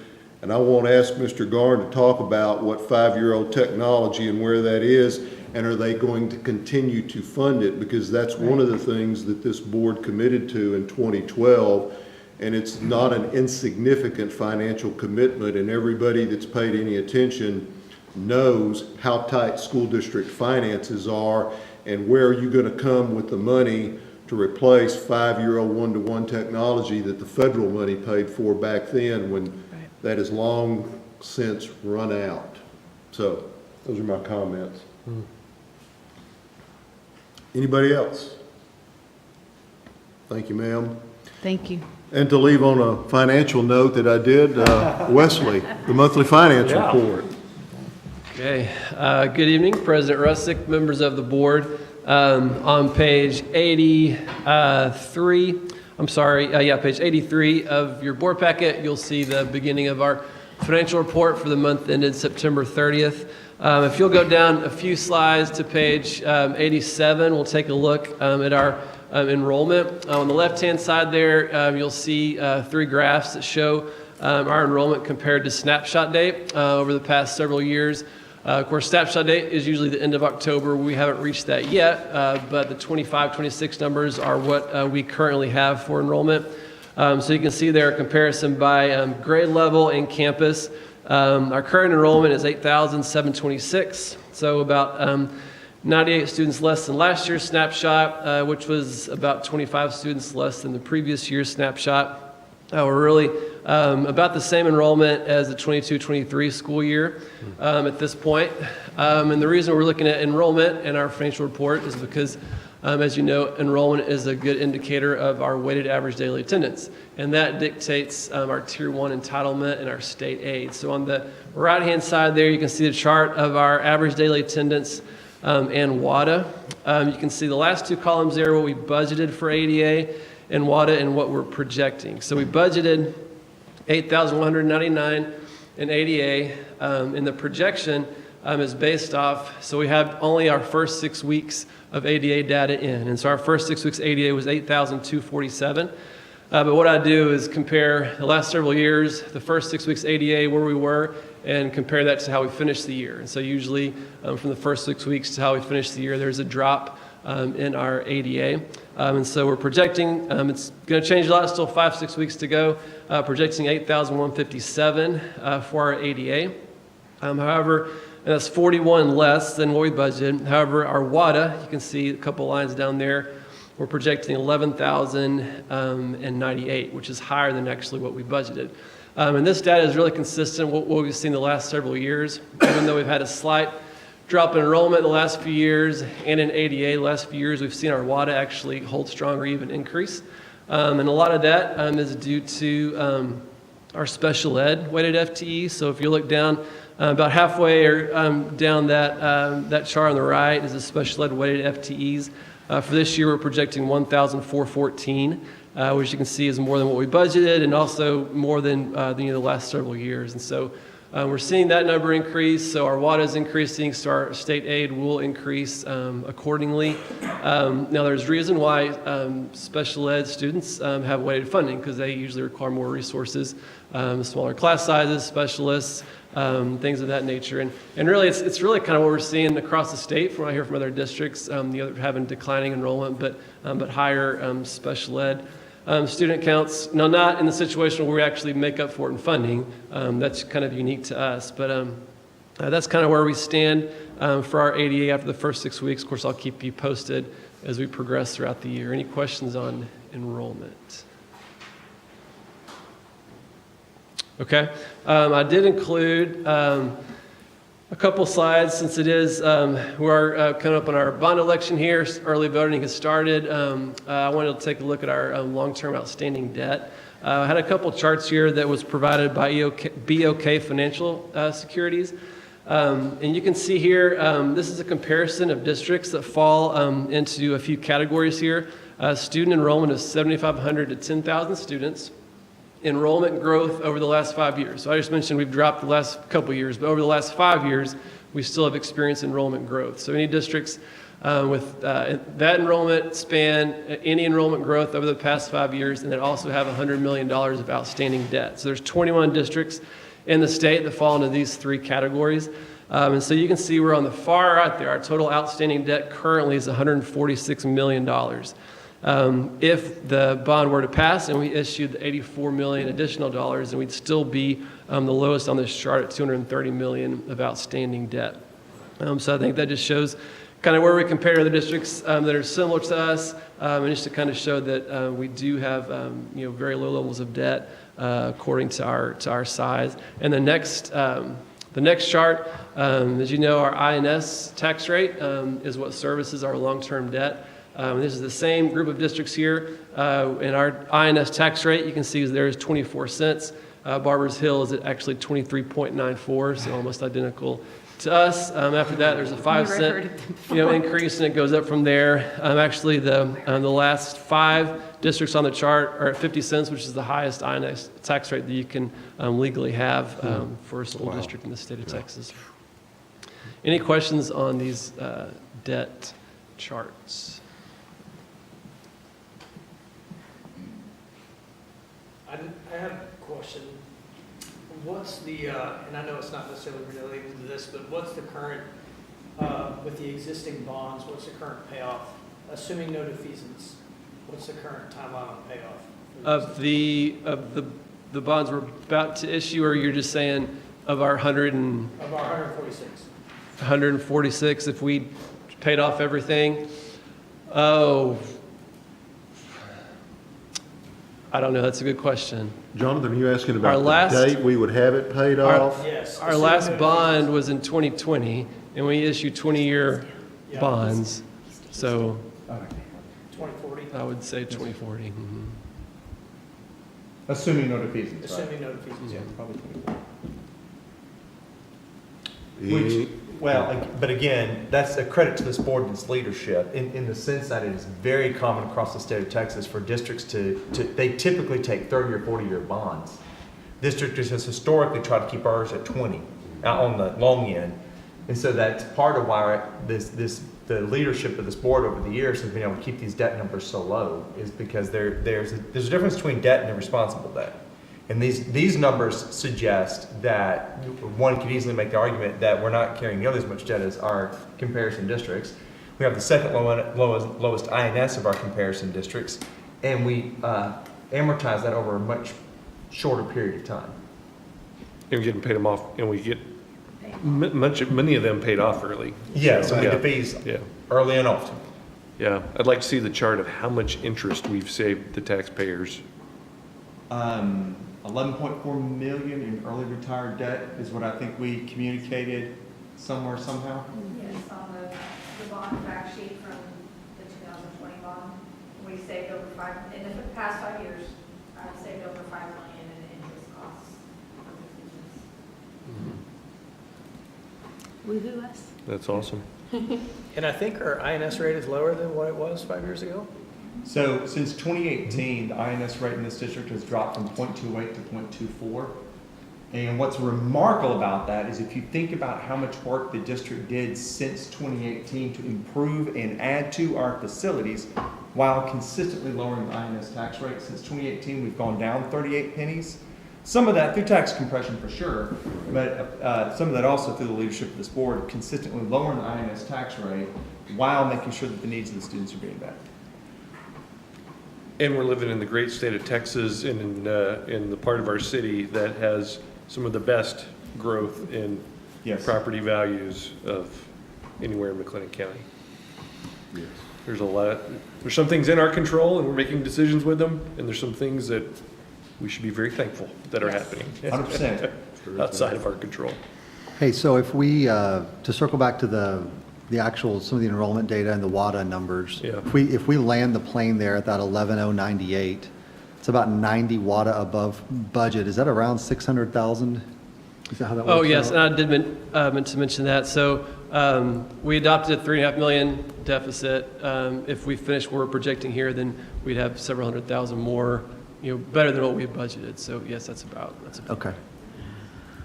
Doesn't solve the budget deficit, but it Nope. helps. It's less bake sales. Better than going the other way. Yeah, That's right. absolutely. Other questions for Wesley or comments on the monthly finance report?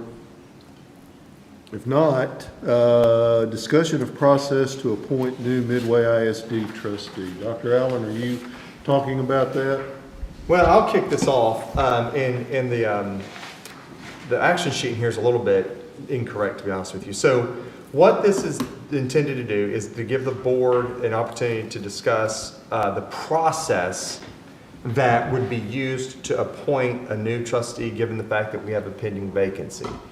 And so it's not to talk about candidates or reorg of the board and all that would be appropriate for closed session. This is really just an open discussion where if the board wanted to appoint administration to begin to work on tasks, for example, make sure we have a website that can receive applications for those who are interested.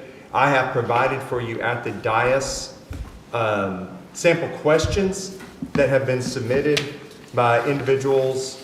Like I gave y'all some to think about. Ms. Vick responded with some that she kind of liked. Mr. Witt responded with some that he kind of liked. And then Ms. Watts gave us a page of questions. And so if y'all want to look at those at all and give administration direction on how we can assist with the process, because it has been a question like, what are we going to do and how are we going to fill it? And I've said, well, the board has to determine that. There'd been some discussion about there being an interview process and the ability to take some applications, maybe with written submission to questions. And so this really just gives the board time to clarify what their expectations of administration are so that we make sure we're prepared to serve the interest of the board and the community as we go through this very sad time. Yes. Regretfully so, we asked you to do these things. Yeah. Yes, I think I do believe also the website already has a little statement on it that we will Under construction. be giving the administration more direction, but I think we need to talk about, do we want to, like you said, I want us to be transparent. I would like it to, as many people that are interested in filling that seat, to have an opportunity to put their hat in the ring. And so I like the idea of having this place on the website, one, to get the application, and then two, to have questions that they need to submit to us. And then, like you said, then we would pick, 3 or 4, I don't know, pick a number, and then have some interviews. And then we want to try to appoint the person maybe by the end of the year, I don't remember, by January, into December. But anyway, those are kind of my thoughts. I don't remember the timeline. Yeah, just remind us again, Mr. President Russick, your honor to be. What, is it December 1 is your official date of taking the oath, is that Yes, right? sir. Yes, sir. Okay, so we would be on track with what Ms. Vick said to try to identify someone to be able to be sworn in December potentially. Absolutely. But we don't have to wait till he's sworn in No, to correct. get the process. No, going. right, you but can start the process. to set an end date and then Yeah, work back from there. have them sworn in by then. But if there's another way y'all want to do it, we need to talk about if there's another way anyone wants to do it, or if everybody's on board doing it that way. And then do we need to talk about these questions and tonight, give you all the questions we want to use? Or? That's at the discretion of the board. Y'all could kind of point me in the direction of some, or having seen these. Well, since we still have the advantage of him for a second, Yeah. you've dealt with a lot of other boards that have done this process. Are there any best practices that we should, or lessons learned? Are there things that you know of, or applications that you've seen other districts use that were top notch? Good question. What I would suggest to the board is that you be very, very clear as far as what the expectation is from anybody that wants to apply so that you have a chance to compare apples to apples, and you don't get somebody that applies, but they really don't give you the same quality or quantity of information that somebody else is giving, and it's real hard then to compare. So y'all should be very specific and directive as far as what you want from the applicants, right? And then the board just needs to, you don't have to take board action right now, because you're gonna have to call those meetings. Every interview that you would conduct, I mean, you can conduct multiple interviews in a called meeting, but you can't interview without it being a board meeting. Right. So you don't have to take any action tonight to decide when that is, but it's certainly appropriate now, as Ms. Vick said, to get up on the website what you want the application document to look like. If you're going to have a CV or a resume from folks, what you want that to address. Do you want them to answer these questions online, or do you want to have the people come prepared to answer these kind of questions at an interview? Decision points, and either way is good, right? But y'all all know what we did in hiring a superintendent, right, in that process and what that looked like. And one of the key pieces of that was making sure that everybody that we did interview, that they had the same opportunity to be asked the same kind of questions, so we could be comparing them on a similar basis. And we certainly expected the same thing from them in the behind the scenes paperwork and what they provided there. And I would just say that same process, even though it's a board member and not a superintendent. Sure. And then I think, depending on the number and the quality of the applications, I'd be looking to interview at least 3. Once you get up, y'all know from superintendent interviews, man, once you get up where you're interviewing 5 people, you start to fog over in terms of remembering what people said and everything. So 3, 4, 5 people, 6 at the most if you've got 6 really top-notch applications. Is there a timeline that would be normal to have the application open? Like, is that something is there by law, there has to be a certain amount of time? Nope. Would we do like 2 weeks? Because then we have to set our How y'all run the appointment process is strictly up to y'all. Y'all could post a meeting to take action to appoint somebody and just appoint somebody without talking to anybody. There is no legal requirement that you go through any particular period of time. You know, running elections is a real different matter, as Ms. Wynn hiding behind that really, really outstanding student created. Can we just pick and appoint someone even if they don't apply? Because that could go really quick. We can Yeah. And they could say thanks, but no thanks. Yeah. What in the world are you thinking? No, but truly, the appointment process it's what y'all want to make it as a board, including the timelines. So we could put a couple of questions on the application, and then if we wanted to, and then decide to have a couple of questions off of these, ask them in person. Yeah, I actually like that idea of having some more basic, open-ended questions to start with, and then get some more targeted questions for an interview. I think that's great. To that point, the questions that I submitted earlier this week, and they could be used online or maybe even more appropriately interview, I wanted to let you all know that I shared with Dr. Allen. These questions were generated from content from the presentation I created with my leadership TASB research team for a presentation we did called New Board Member Onboarding and Induction, How to Hit the Ground Running When You Don't Know What You Don't Know. And that was something we spent about 6 months in discussion and research and creating a presentation, and we offered it to new board members at Summer Leadership Institute last summer.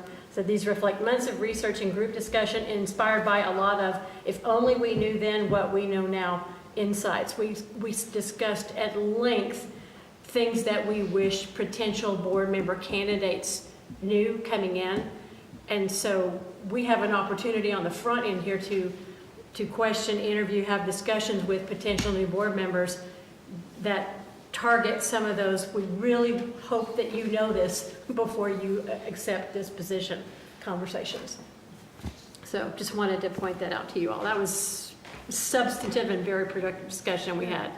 So, and it was 9 trustees from all over the state of Texas representing all kinds of district sizes and backgrounds and whatnot.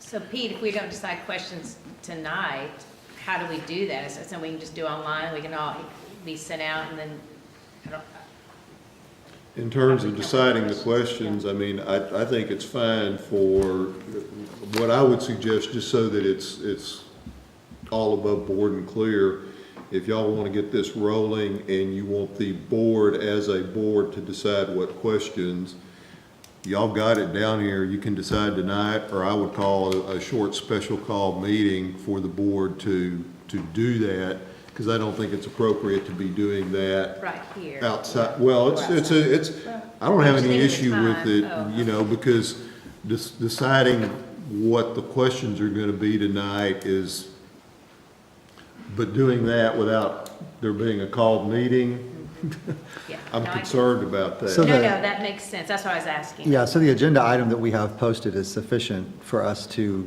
Yeah, because to we're act talking about on the process. that or and- timeline or anything if we wanted to. Well, We're- y'all are not taking substantive action by Right. deciding, we want to ask these questions, and we want these questions to be the ones that, you know, are, Yeah.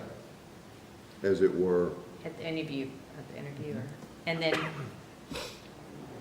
do you have an application drawn up? Like, does it have the CV request on the resume on there? We haven't, Nothing's live yet, Nothing's but live. all of that can be I mean, that you done. created, not live, but. Do we have a template that Yeah, that we don't necessarily have to No, build something if- from scratch? No, if you will, like, if you were to tell us tonight, we want people to submit a resume or CV, here are the questions we want asked, we want it submitted electronically, and we want every question to have a 500-word count, like to your point about or 250 Yeah, word. yeah.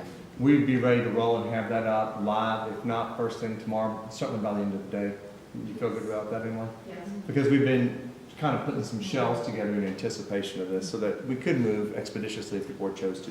and just to be clear, back to your question, Colin, when I say decide the questions, I'm talking about y'all decide the questions that everybody then knows are going to be online. Right. Yeah. Y'all hold the No, cards I on the understand. ones that you're gonna, Okay. you know, so that Do it in nobody person. knows until they come in.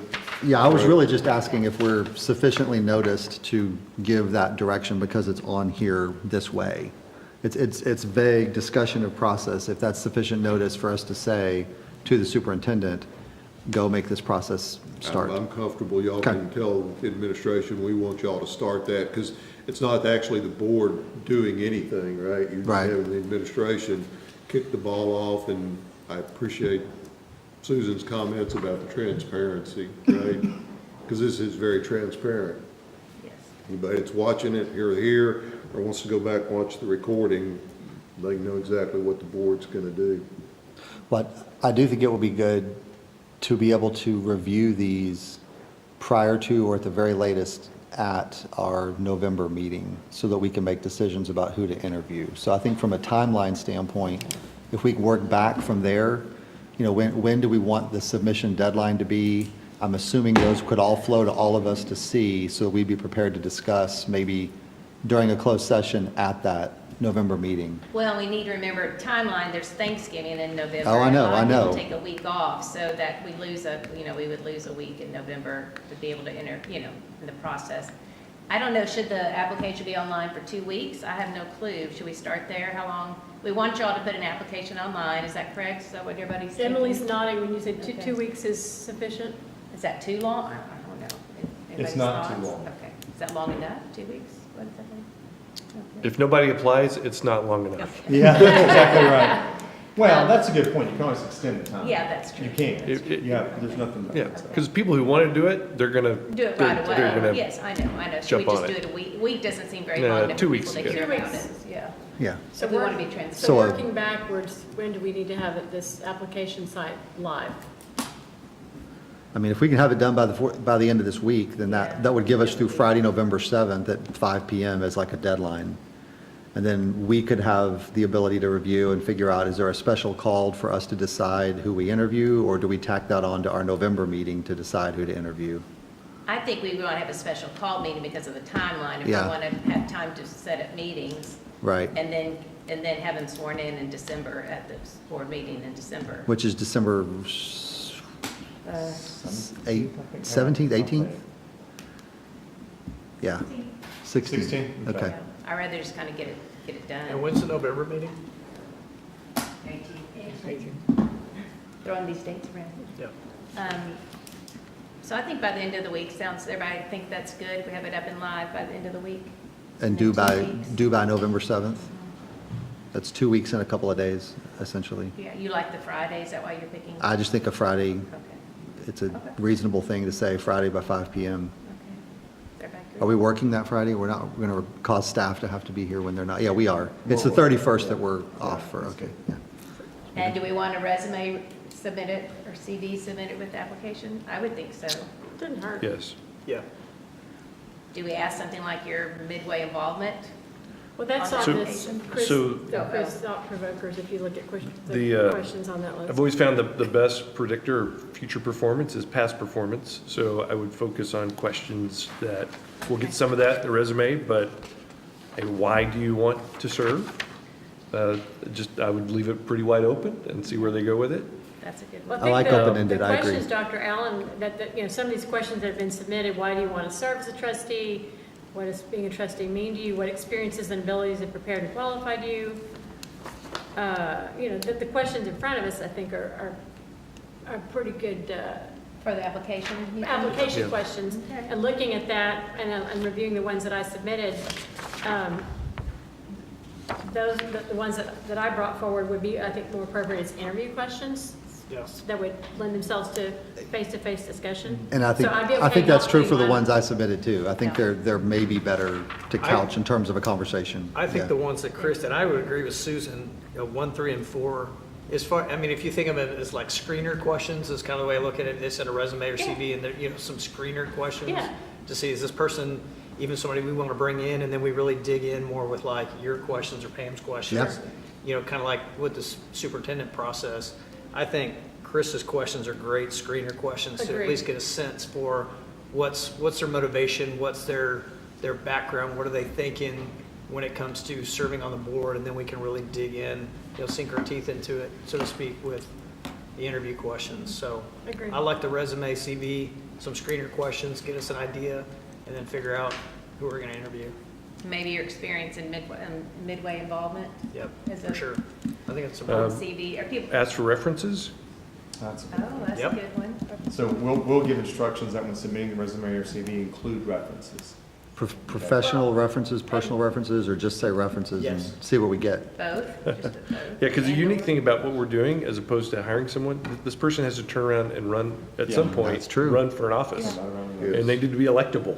I wouldn't put in the qualifier for any CV or resume we ask for, because if it were someone like me applying, I have not held a professional career where my resume would look different, but that might list Your midway involvement, involvement. right, or your community involvement, Yeah, right, that's what I think. it needs to certainly not be limited to professional 9-to-5 job Right. kind of activities. We don't want someone to feel like they haven't Yeah. held a job, they can't turn in a resume, so maybe you word it, I don't know. I wouldn't make And something I'd more also say, we don't want to limit ourselves to the, what's the best way to put this? The college class.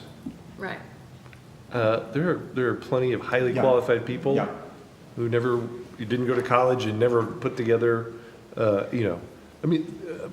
resume of sorts, have great experience. Yeah. So maybe there's a way we just, Word it. say, Even some kind just of tell us what your template. experience is, your professional, or where your work, your career experience has been, either with a CV or a resume, or just write it out or something, Well, here's an interesting thought, and I throw it out to see what y'all think, because one of the things we all have to do when we take our board seat is to submit a bio that's on the website that describes each one of us. I'm going to say, as someone who's not worked outside of the house, that was a bit of a struggle for me, but we all have, it could not look like something like that.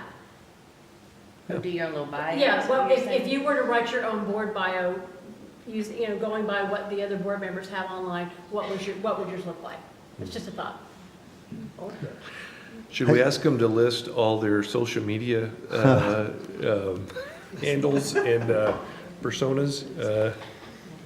Well, it's a given that we're going to look them up, right? I mean, that's going to, no, hey, I was actually going to say, so really the qualifications for this are 18 years of age, reside in the district, registered to vote. Yeah.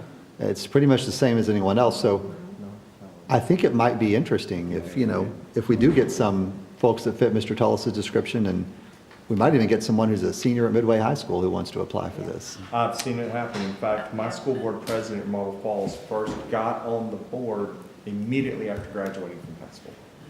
And was one of our most tenured board members at 30 years old. That's crazy. When we were at Delegate Assembly back in September, the young man sitting behind me is on the board of Waco ISD, and he is a 2013 Midway graduate, Yep. which I was really intriguing. On references, I would say you ought to specify a minimum number of reference and a maximum number, right? Because otherwise, Yeah. if you don't do that, you're likely to get somebody they're gonna give you way too many. And if anybody's gonna actually check them, Yeah, 3 to 5 would be 3 to good. 5, that's what I was Yeah. thinking. That's, yeah, Okay, that's good. I was saying reasonable. 2 to 4. 2 to 5. Yeah, as someone who's gone through an 1 application to 3. process recently, you may have some insight on how at least the state of Texas does it, so. yeah, well, So, am I hearing in lieu of a resume, a bio that includes personal and professional experiences? Is that what I'm Is hearing? acceptable. Okay, Acceptable. okay. So resume or? Is that what we're saying? Resume And/or. I think does that sound Okay. fair? Yeah. Okay. And then we include between 3 and 5 references. There's been some discussion about the questions that's what I gave y'all to get your kind of thoughts going. And I've heard the quote-unquote Chris questions, which is 5, and I've also heard I really liked 1, 3, and 4. Do you like all 5 of them, or do you want to zero in on 1, 3, and 4, and then additional questions can be asked in person? Well, That's I my think- understanding. I think 1, 3, and 4. 1, 3, and That's 4. where I am, at Okay. least. I don't know everybody else. Got it. What would you like your preferred word count to be on those questions? Again, to create a bit of a level playing field, 500, 250?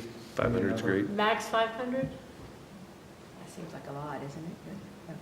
Some of yeah, us are wordy.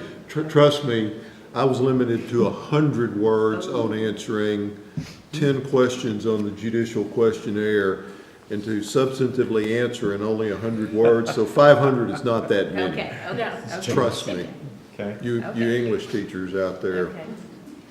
You can get to 500 pretty quick. Does the application have on there, of course, when this board meets, and the requirements they need to meet to be on the board? We'll put that. A link to it or something, Yeah, so they can we'll have see it. that. Okay? Because you don't want someone to apply and they work, they couldn't even make a meeting. We need to create a portion of that says general obligations. Yeah, There you go. Okay. there it is, yeah. There you go. And general requirements to serve. Okay? So let me recap and see if I know what I'm doing. And I'm saying we while looking at Emily a whole lot. But we're gonna have something on our website that will allow folks to submit an application to serve as a trustee with the Midway Independent School District. That application will include a resume or biography. That would include professional and personal experiences. They'll have at least 3 to 5, between 3 and 5 references. We'll have on that same page a general description of obligations as well as what you have to qualify to serve as a board member, which is pretty wide open. They'll be asked to answer 3 questions online. I want to make sure I'm tracking with you on this. And it'd be the 1, 3, and 4 from the questions that I suggested with a 500 word count max. Yes. And then as those applications come in, we'd be able to shoot them to you digitally so you can start reviewing them. Okay. Then I also think it needs to be on there that this position will only be good through May, and you would have to run for election in May, so that they would know the term. Under Yes. general obligations.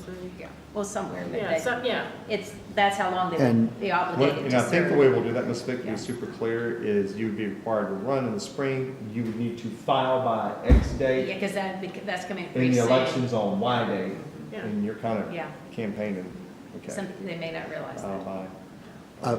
And obviously, the timeline, we would need to put information on there about the deadline, but also an expectation of when the board would Deadline. consider applications and when the board expects to name Have a, interviews and then, yeah, I mean, I don't think we can tell them when the interviews would be, but I think we could tell them we expect to name a To fill trustee vacancy in at the December meeting. Yes, sir. Sounds like you have an entire timeline Yeah. section regarding Yeah. any number of things here. But leave that pretty open-ended in terms of the interviews, because I think that's going to be, depending on the Right, number just and let when. them know there will be Right, interviews. Right.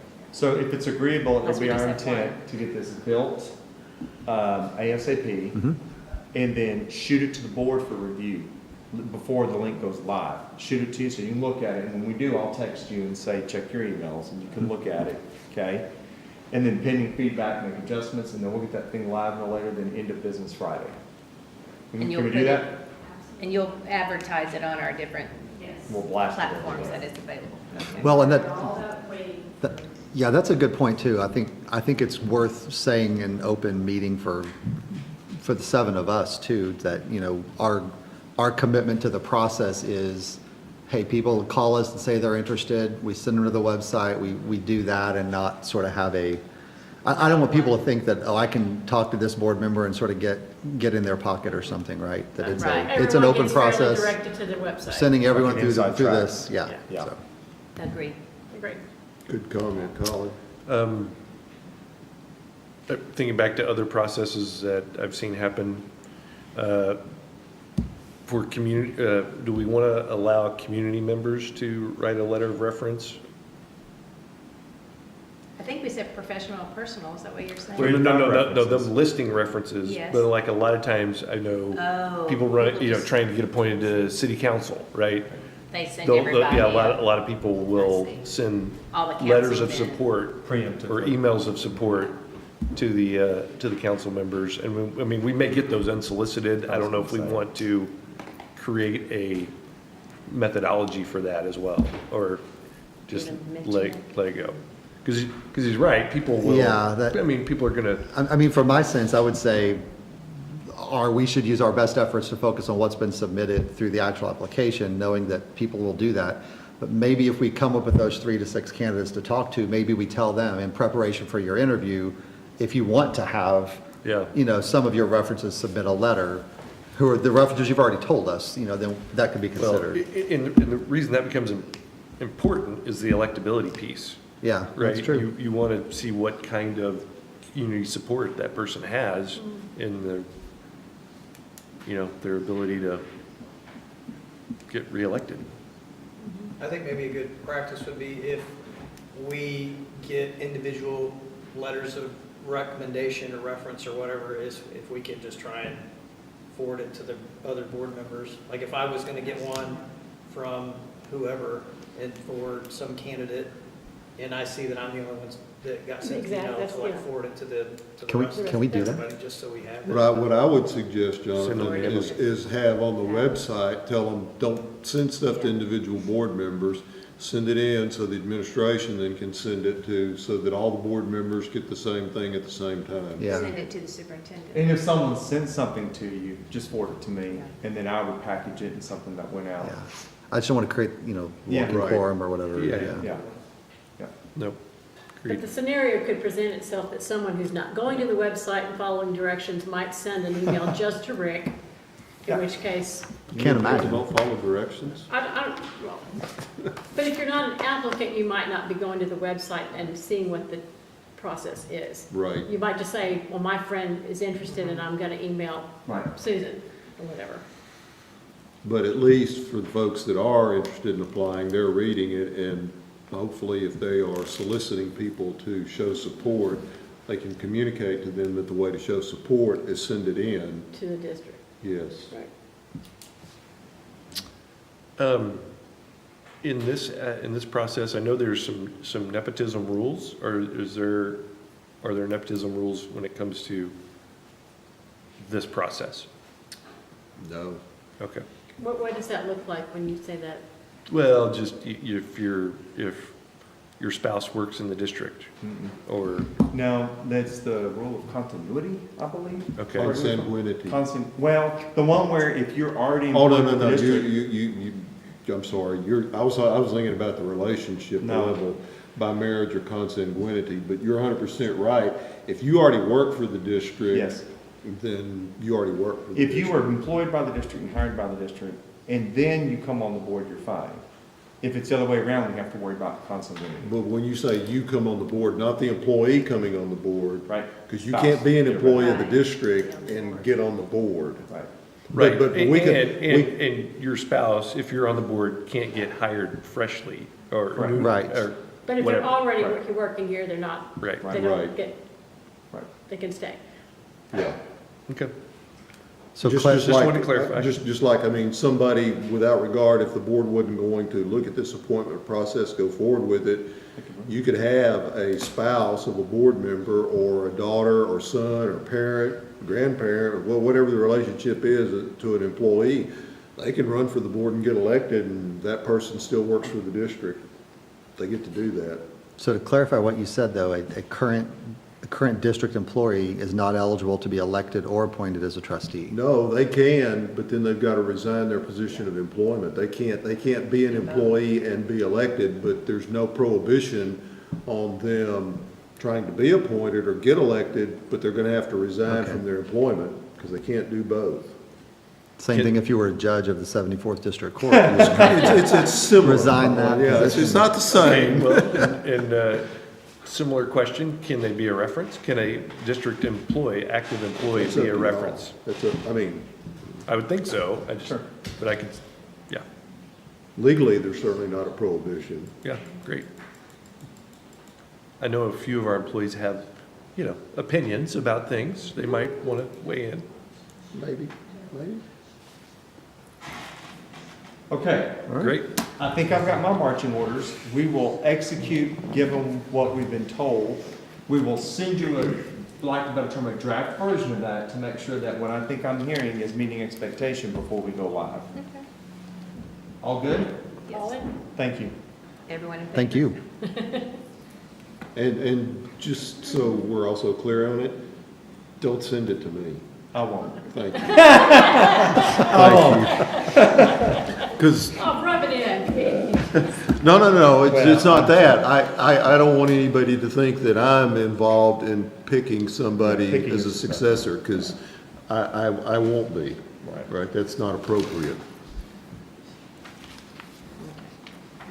All right, so we're gonna take up the consent agenda, we're gonna go into closed session, or what's our orders here with our real estate? So my recommendation would be is that we go ahead and deal with consent agenda and deal with personnel, and then go into closed under real estate Okay. to end the night, Very good. kind of per our custom. Sounds good.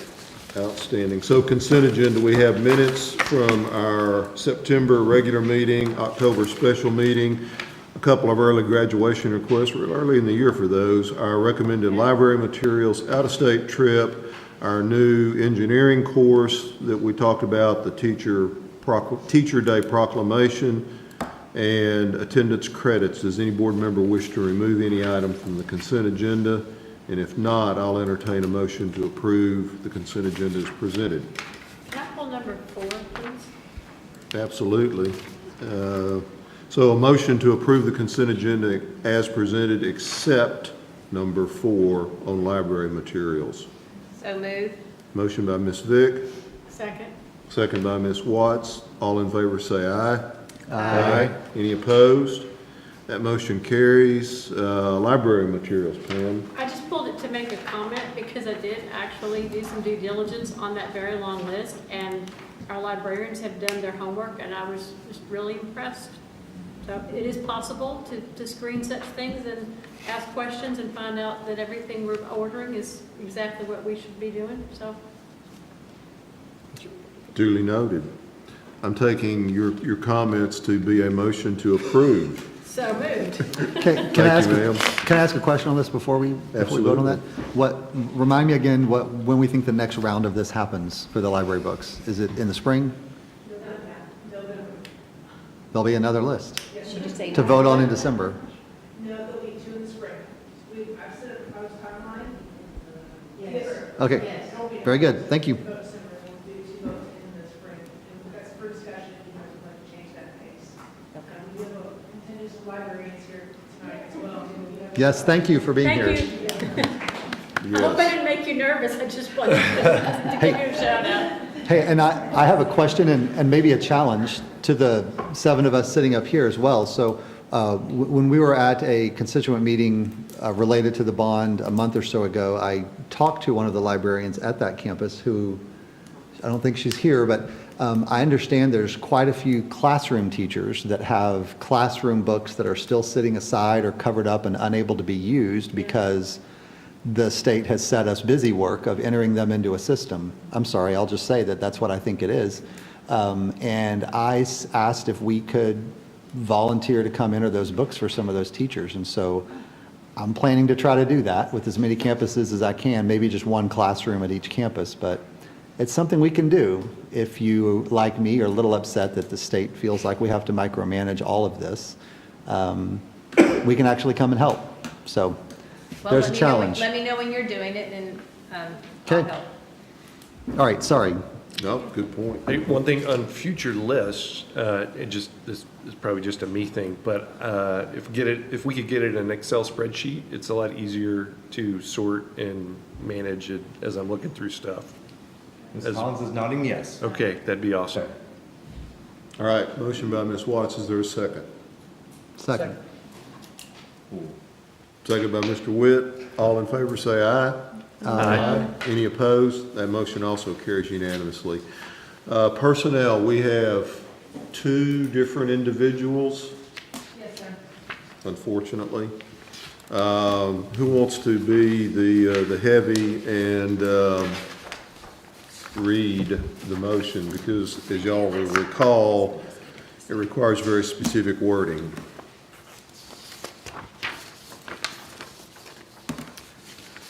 Are we, I'm sorry, just so we're clear on this, we have no personnel matters to take up. Other than we are on B4, on the back, my agenda in front of me. It's 9 as consideration items, B is personnel, and 4 is resignation and possible action regarding notifications. 3 and 4, thank you. 3 and 4, consideration and possible action regarding contract abandonment, I'm going to paraphrase, and notification to TEA of contract abandonment. It requires 2 separate motions for each individuals, and we've got 2 individuals. remind us which teacher is Mr. Eckenrode and which teacher was Ms. Boland? Mr. Eckenrode is high school science, biology, and AP environmental science specifically. Ms. Boland is River Valley Middle School Spanish for high school credit and a local cultures class. And also, just by way of reminder, Dr. Knudsen, what do we, when do we do these things, just briefly, as opposed to when we don't have these come in front of the board? Yes, sir. We typically provide language in receipt of a resignation that indicates that we will consider accepting resignation if a suitable replacement is found. We also consider the reason for resignation and would consider things of good cause, for example, moving out of town due to a spouse's job, or if there's severe medical condition that's justified and supported with medical documentation. So neither of these employees has provided that sufficient documentation or is leaving education completely. They're leaving education completely. They're what, I'm sorry? They're leaving education. Leaving education completely. Leaving us without giving us time to find a suitable replacement. That's correct. Okay. How long have both of these individuals been with us? Well, Mr. Eckenrode worked for us previously for a year or 2, was an intern and an employee, left for a few years and had just rejoined our staff this fall. Ms. Boland just joined our staff this fall. So, anybody care to start? I'm looking at you, Mr. Green, you look like you're... I'll start with Ms. Boland, because I promised someone I would. Oh. I move that we issue a finding in accordance with Texas Education Code, Section 21.210C2, and 19 Texas Administrative Code, Section 249.14J, that good cause did not exist for Sandra Boland to abandon her employment contract with Midway ISD, and her actions failed to comply with Texas Education Code provisions regarding resignations. All right, you heard the motion. Is there a second to that motion? Second. Second by Ms. Vick. All in favor say aye. Aye. Any opposed? That motion carries unanimously. Mr. Green, can I impose upon you to continue? Of course. I move that we authorize the superintendent to send a letter to the Texas Education Agency seeking sanctions against Sandra Boland's educator certification for abandonment of her teacher contract with Midway ISD. All right, you heard that motion. Is there a second? Second. Second by Mr. Tullis. All in favor say aye. Aye. Any opposed? That motion also carries unanimously. I'll do it. Thank you, For Colin. Eckenrode, absolutely. I move that we issue a finding in accordance with Texas Education Code, Section 21.210C2, and 19 Texas Administrative Code, Section 249.14J, that good cause did not exist for Thomas Eckenrode to abandon his employment contract with Midway ISD, and his actions failed to comply with Texas Education Code provisions regarding resignations. And I'll second that motion. All in favor say aye. Aye. Any opposed? That motion also carries unanimously. I move that we authorize the superintendent to send a letter to the Texas Education Agency seeking sanctions against Thomas Eckenrode's educator certification for abandonment of his teacher contract with Midway ISD. Is there a second to that motion? Second. Second by Ms. Watts. All in favor say aye. Aye. Any opposed? That motion also carries unanimously. Just briefly, for those here and those that might be watching this or watch it later on, this is a matter that this board takes very seriously, and this is our third time to do this, or fourth? At least. Yeah. So, we need people when they commit to come to stay, unless they've got a really good reason for leaving us mid-year, is the point. At the And, beginning of the year. yeah, well, yeah, Yes, and it's as, October. as Colin said, I mean, you know, what this does to the students is just, I didn't even ask. Usually I ask how many students are inconvenienced I know, I now. was surprised you. Because of, I was well, about to ask you you. know, it's kind of gotten old because the answer Yeah. is always, if the answer was one, it would be enough for us to do what we just did. But the answer is usually hundreds, because I know that the teacher that left Midway Middle, it didn't just affect those classrooms, it affected several hundred other kids whose schedules were changed and got moved around as well. So it has a big domino effect. yeah, absolutely. All right, anything else other than superintendent's communications, and then we're going to stay in closed session? No, sir. All right, you're up. I'm going to keep these communications late. I would just simply say that one of the most important and fundamental rights that we have Americans is the right to vote. And if I've said it once, I've said it 100 times. It drives me a little nuts how many people are willing to voice dissatisfaction with whatever it is that's going on in the country or their community, but the voter turnout is still so low. And so we need people to vote. And clearly, we have a bond referendum on this, but y'all, I was saying this in the last election, and I was saying it in the election before that, and before that, and before that. We have many, many, many responsibilities as educators. But one of those is to help young people engage in the civic process so that they might fully appreciate it. And in fully appreciating it, they really learn what it means to be a patriot in the United States of America. You've been given certain rights and responsibilities, and one of those is to have a voice at the ballot box. We have to exercise that voice. And even if we should lose the bond election, if we have 98% voter turnout and we lose it, at least we know what the will of the people is. But it's difficult to feel like you have a referendum to do much of anything that you can stand on when you get very low voter turnout. And so my plea to anyone and everyone listening is vote early and often not in one election. That's illegal. But don't vote in primaries, vote in regular elections, vote in March, vote in November, vote for state elections, vote for national elections. If you're not voting, it is horribly disrespectful to those who've worked so hard to make sure that you continue to get to have that right. And so it's very meaningful to me that we encourage people to get out and vote. All right, I make the point that enough of Dr. Allen preaching. when we initially got the iPads, the one-to-one initiative in 2013, that bond passed by 61 votes out of 3,100. I'm not hoping this won't be that, I don't know what our numbers will be this time around. But every vote counted, absolutely every vote counted. Very good. Well said, both of you. We're going to go into closed session under 551.072. We will not be taking any action when we come out of closed session, but you're welcome to wait. Please don't. But to see us adjourn if you want to. Right. I got you. Come on. Yeah. You got some meds?